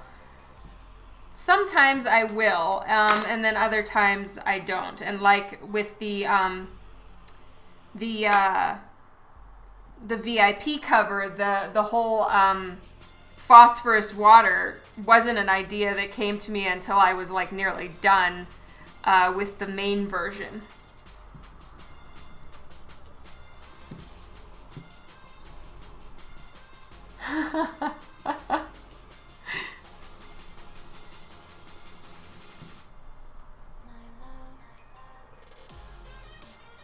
Oh, how I love my kneaded eraser. Now I'm starting to wonder. I'm doubting myself here. I'm starting to wonder. Now it could be two things. I'm either correct that it's not too small, or I've just gotten used to it. So I kind of have artist goggles on right now. Where, you know, you've just seen it for so long that it becomes normal. Now, maybe her head isn't too small and it's that this hand is too big. Or maybe it's that this hand is too big and the head is also too small. Something's throwing me. I've probably been looking at it for too long and I need to step back, which is good. I need to go cook dinner. And then, well, at 8 o'clock my time. So in about half an hour, I need to go cook dinner. And then I won't look at it for a while. And when I come back, I'm sure it'll all be clear as to what I need to fix. Yes, it's spaghetti night. Oh, thank you, Kylie. That means so much. Thank you.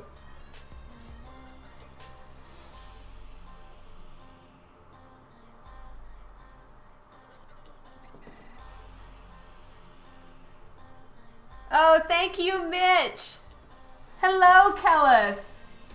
All right, so now I'm going to start putting in the actual details of all of this.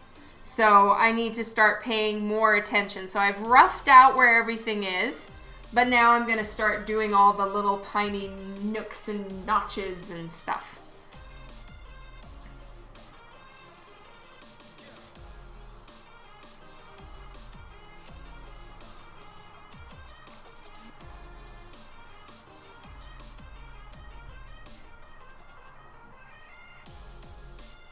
Oh, thank you, Wayne.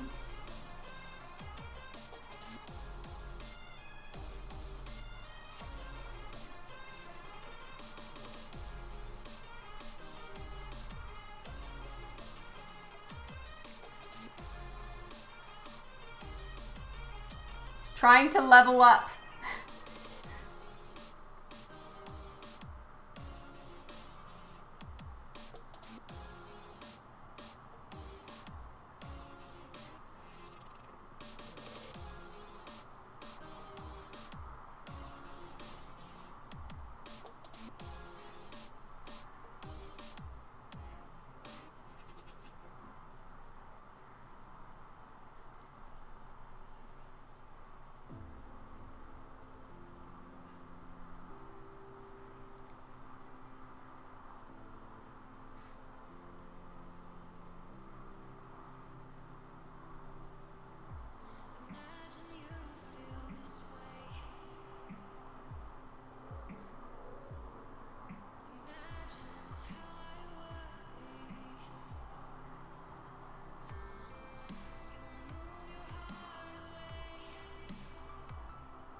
you, David.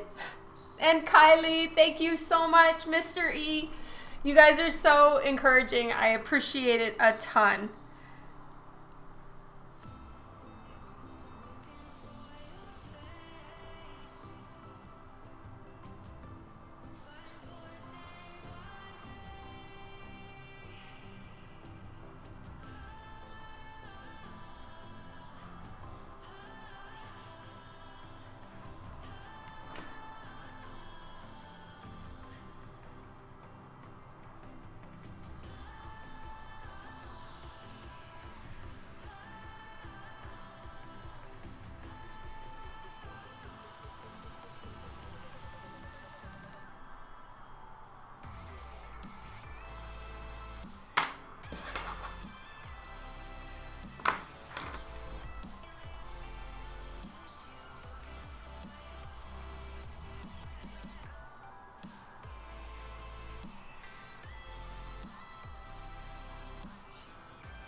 Hello, Rogerio.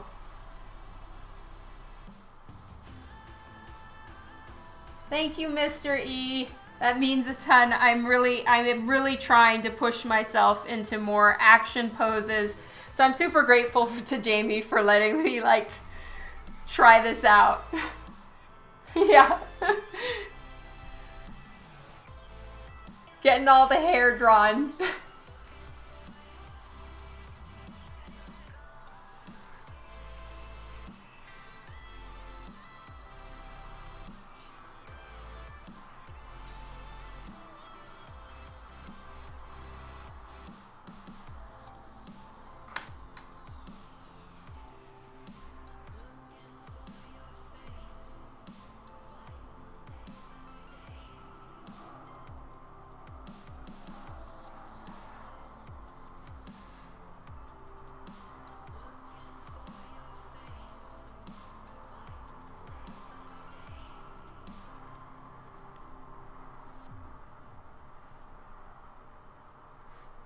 So even if something is a continuous seam from the top of the body all the way down to the bottom, I'll still break it up in places because otherwise then it just looks, I don't know, it kind of loses life after a little while. It's just too much. So I kind of break it up a little bit. And I don't know, I prefer it that way. It could just be like a personal preference thing, a style thing. But that's how I like to do it on seams and things like that. So I've broken up the seams in a few places just so it isn't too heavy-handed on my part, I think.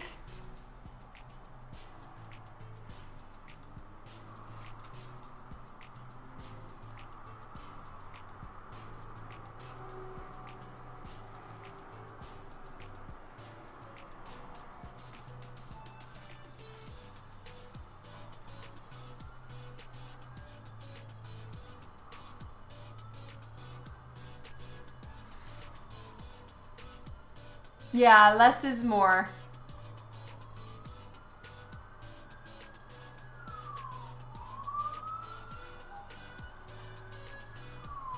Thank you, Mr. E. Yay!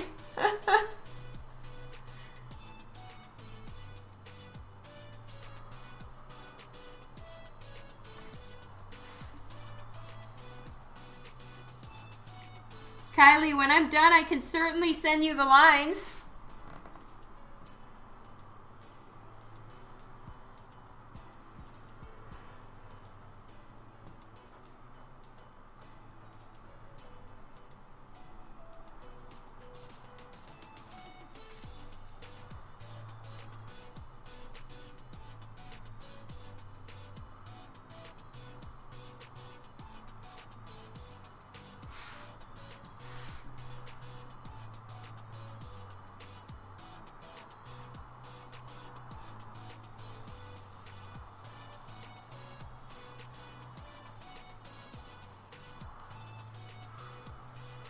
think I need to make this a little bit bigger. I went too small.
Check and make sure I'm not actually seeing the screen. Okay, good. I thought maybe I was drawing off camera because I've got the outfit here for me to look at. I don't really see any shoes or feet. So I guess that is just, I can wing it. She confiscated your Abby? Which one? The little one?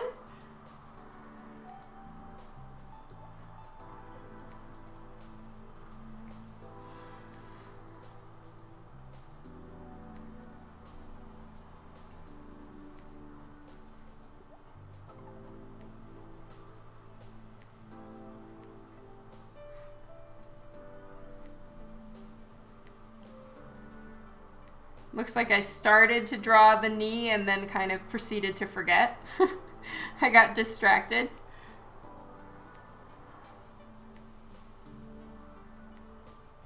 Oh, wow. Well, at least it's still in the family.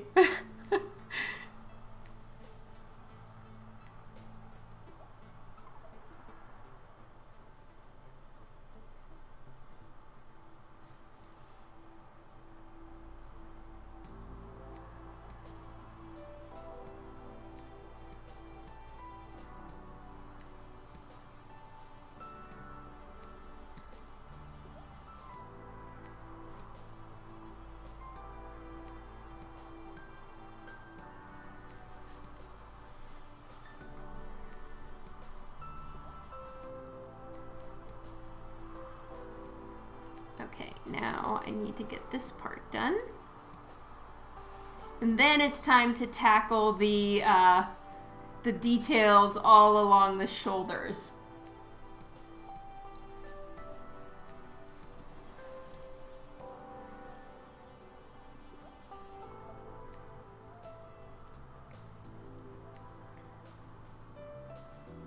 Okay.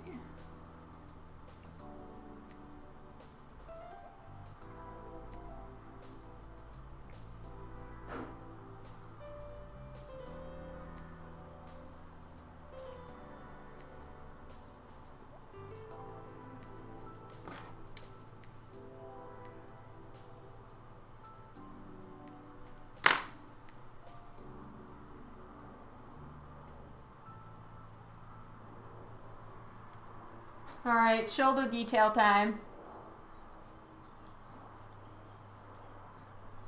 Thank you, Snow.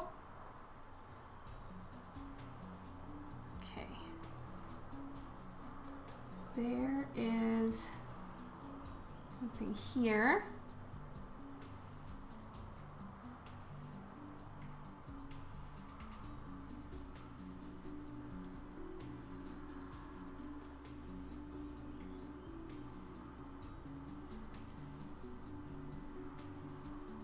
I'm trying to figure something out here. There's a line that goes down, and then right before this inner part, it notches out.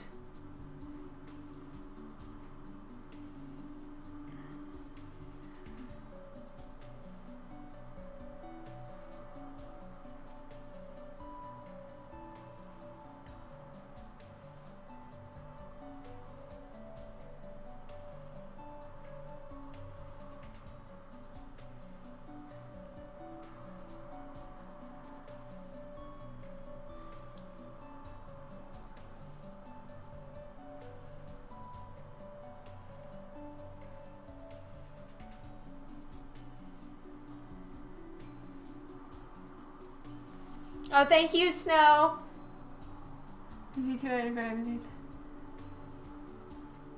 Oh, wow. Well,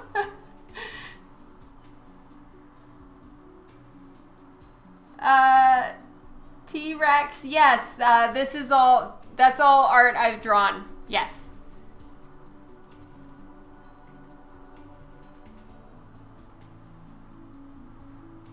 Okay.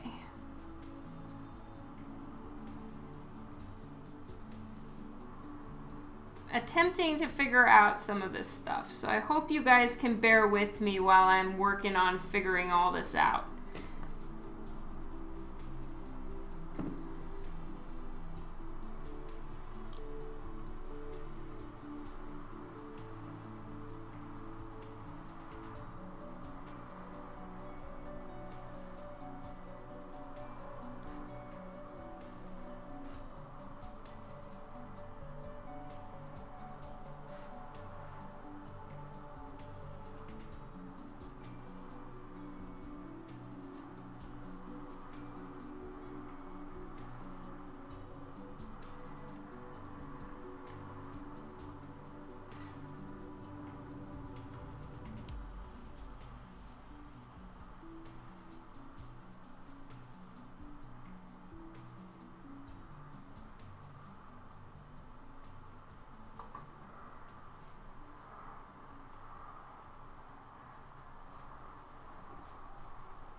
Oh, thank you, T-Rex.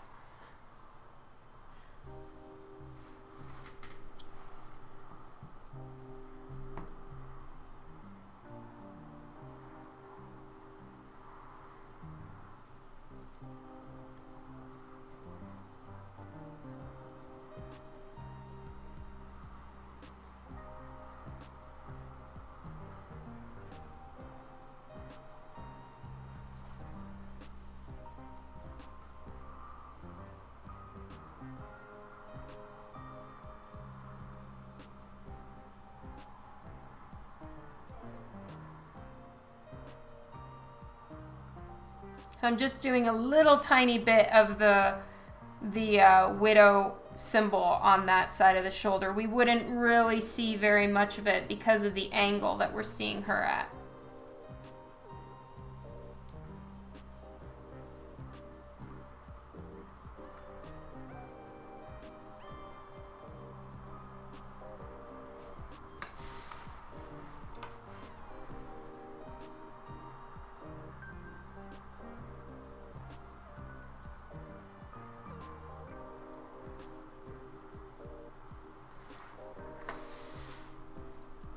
Oh, I'm sorry for missing the new follower. Thank you.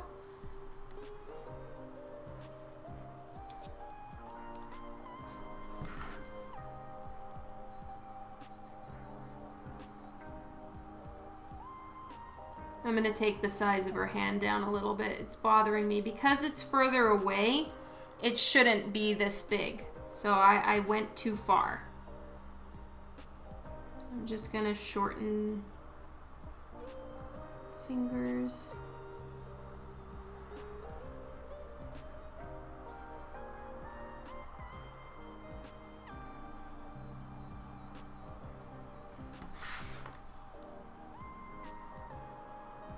So sometimes a really easy way to just shrink something is to follow the lines that you had, but just make it all a little bit more compressed.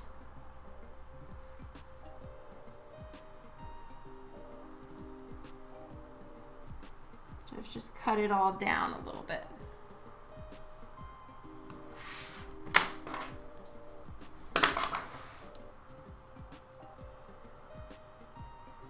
Oh, no worries, Mr. E. Thank you. Oh, it was T-Rex. Thank you for the follow, T-Rex. And thanks for catching it, Mr. E and Kylie.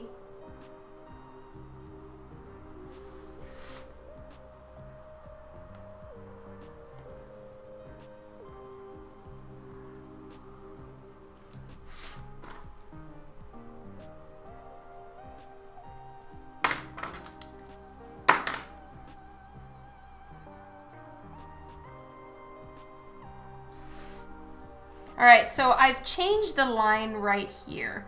And the reason why I did that is because when this is actually a line that's down on her hip bones, but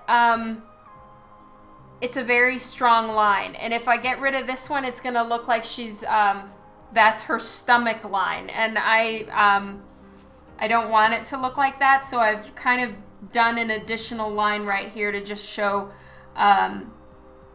her abs, as opposed to the illusion that it's this one right here that's the base of her stomach line, which because of the angle I've drawn it at, it could look like that real quick.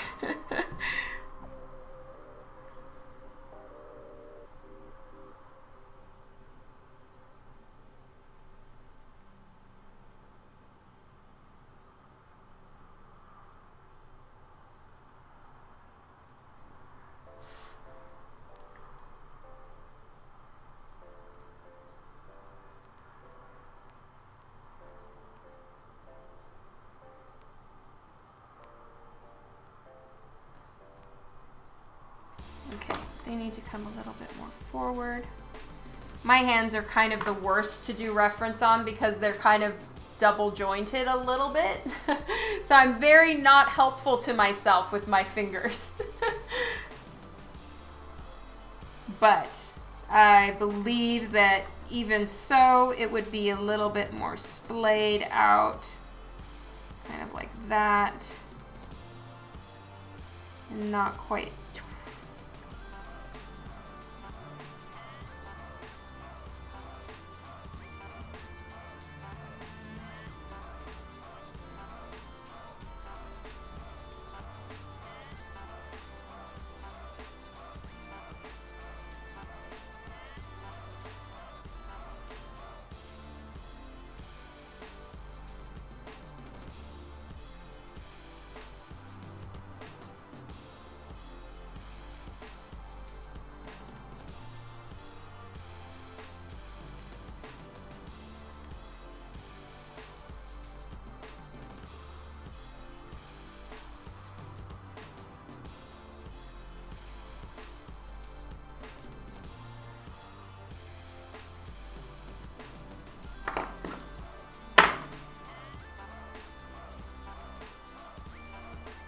Oh, sorry, David. Thank you, Mr. E.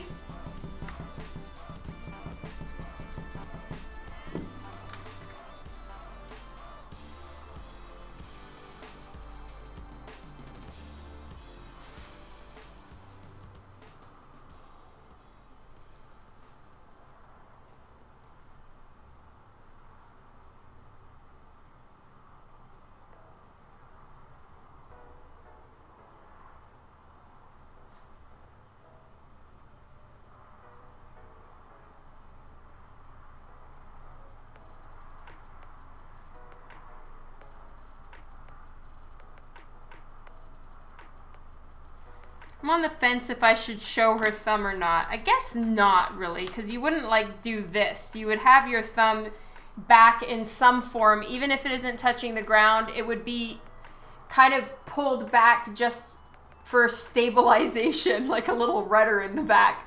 Because I'm just putting my fingers down, and I don't, it's awkward to do this. Your hand more naturally puts the thumb back, so we wouldn't see the thumb back out the side.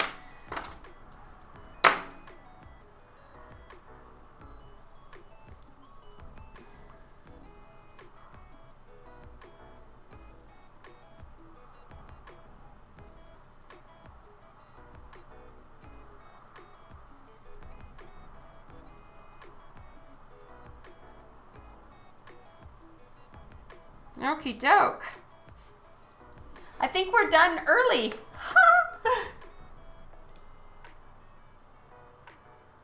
That's actually a really good point, is the racer's thumb. That is brilliant. Okay, so let's look at this a little bit more straight on. You guys have been seeing it from an angle. And I think the border, I'm going to get my light table on. So I'll show you guys, those of you who missed it. Prepare your eyes. I'm turning on my light table.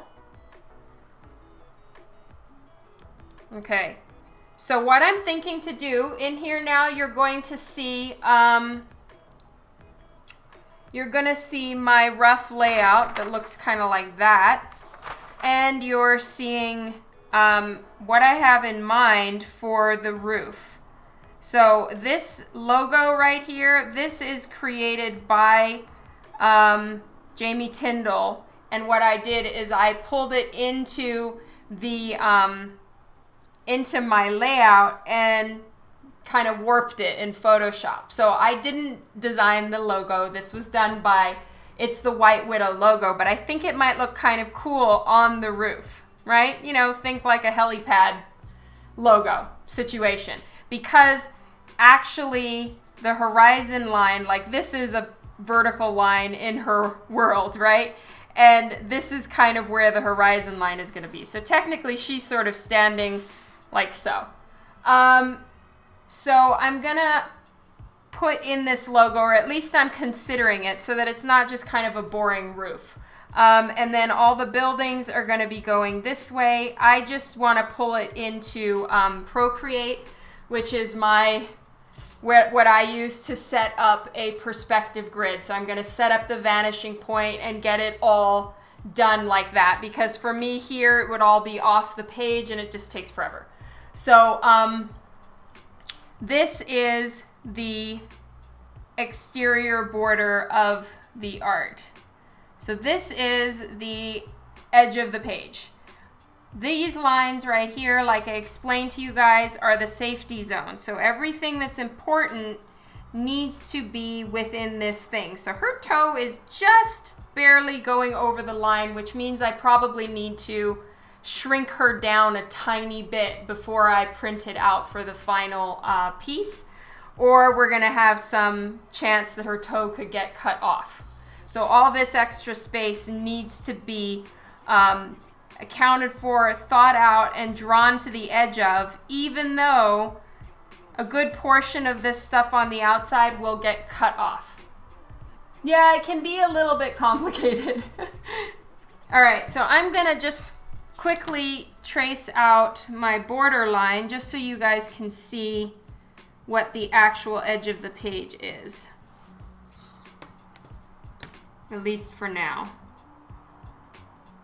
So I wasn't too worried about keeping the logo and making sure none of it gets cut off, because it's honestly there to fill the space. She has the logo on her chest as well, and it's gonna say White Widow somewhere. So you know, there's no question as to who she is, but I thought it might look kind of cool right there. Okay.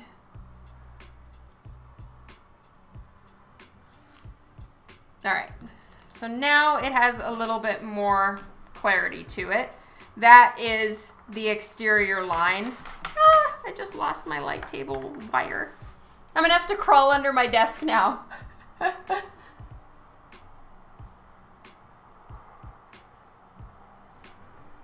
All right, well, then I will put the logo in here. I personally think it looks kind of cool. So I'm gonna have the logo in there. And then now it's pretty much time for me to get the background in. Now I don't wanna just go nuts and just have an aggressive amount of city here, because I don't want it to distract from her, but just a little bit, you know, that kind of trails off into the background. A little bit over here. She looks like she's on a roof because we're going to be seeing it kind of from further down. And, you know, that's how it's going to be.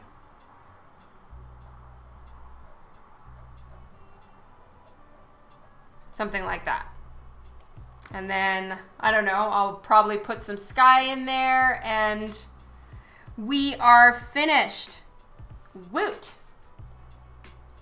Fried chicken, thank you for the follow.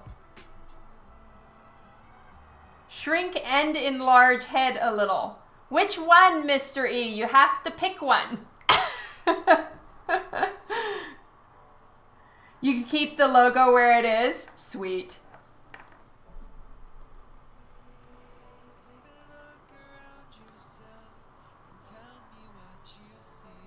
Definitely keep the logo. Oh, yay. Thank you so much. Shrink body, enlarge head. Well, I'll just enlarge the head. Oh, yeah, I do need to shrink the body and the whole thing in order to keep it in the safety zone because we're going to have a sad toe.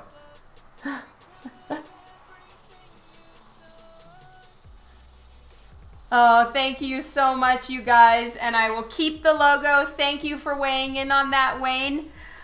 This has been incredibly fun, and it feels so good for once that I actually finished what I intended to do on the stream.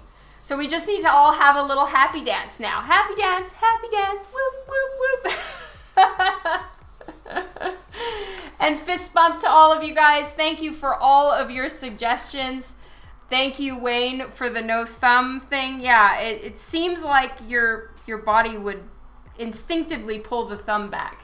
Yes, party snacks all around. Thank you, Faucet MS. I'm sorry if I'm just like ruining all of your names. I'm trying. I'm sorry. All right, so the plan is tomorrow I am going to finish up the logo because I need to go cook dinner in a whopping 5 minutes. I'm going to finish up the logo. I'm going to get the perspective grid in and draw the buildings. Then I'm going to make sure it's approved by Jamie. And then I'm going to enlarge it. So this is all that I need to do tomorrow. I'm going to enlarge it and transfer it to the full-size board. That's the boring part, and you guys are going to have a light table in your face, and it's just nasty. So I will be back on Thursday afternoon, 5 to 8 p.m. my time, Mountain Standard Time, to actually finish out this piece. Oh my God, it's gonna be so much fun. I look forward to seeing you guys there, whoever of you can make it. If not, you can rewatch, or you can, catch it on YouTube, or carry on living your life and not worry about it. Yes, I am going to be doing buildings. Woo! Okay, I will check that, Wayne. I'm gonna open it up now so that I don't lose it. Oh, sweet. Thank you. That's awesome. Also helps with the fingers. All right, you guys are amazing. Thank you so much. I have got to run. Do any of you guys have time to join on a raid? Since I have 4 minutes. Thank you, David. Thank you all so much for your encouragement. You have really given me a lot more confidence in this piece and to just get it done. All right, let's go raid Domo Stanton. I believe he is working on, I'm not sure if he is right now, but he definitely does stream often doing his interior pages for DC, which is pretty freaking amazing. So let's go say hi to Domo. I got to meet him at Heroes Con, and he is an awesome person and a great artist. And thank you all again. I love you guys. You rock. This was so much fun. Thank you so much. All right, let's get this done. Raid Domo Stanton.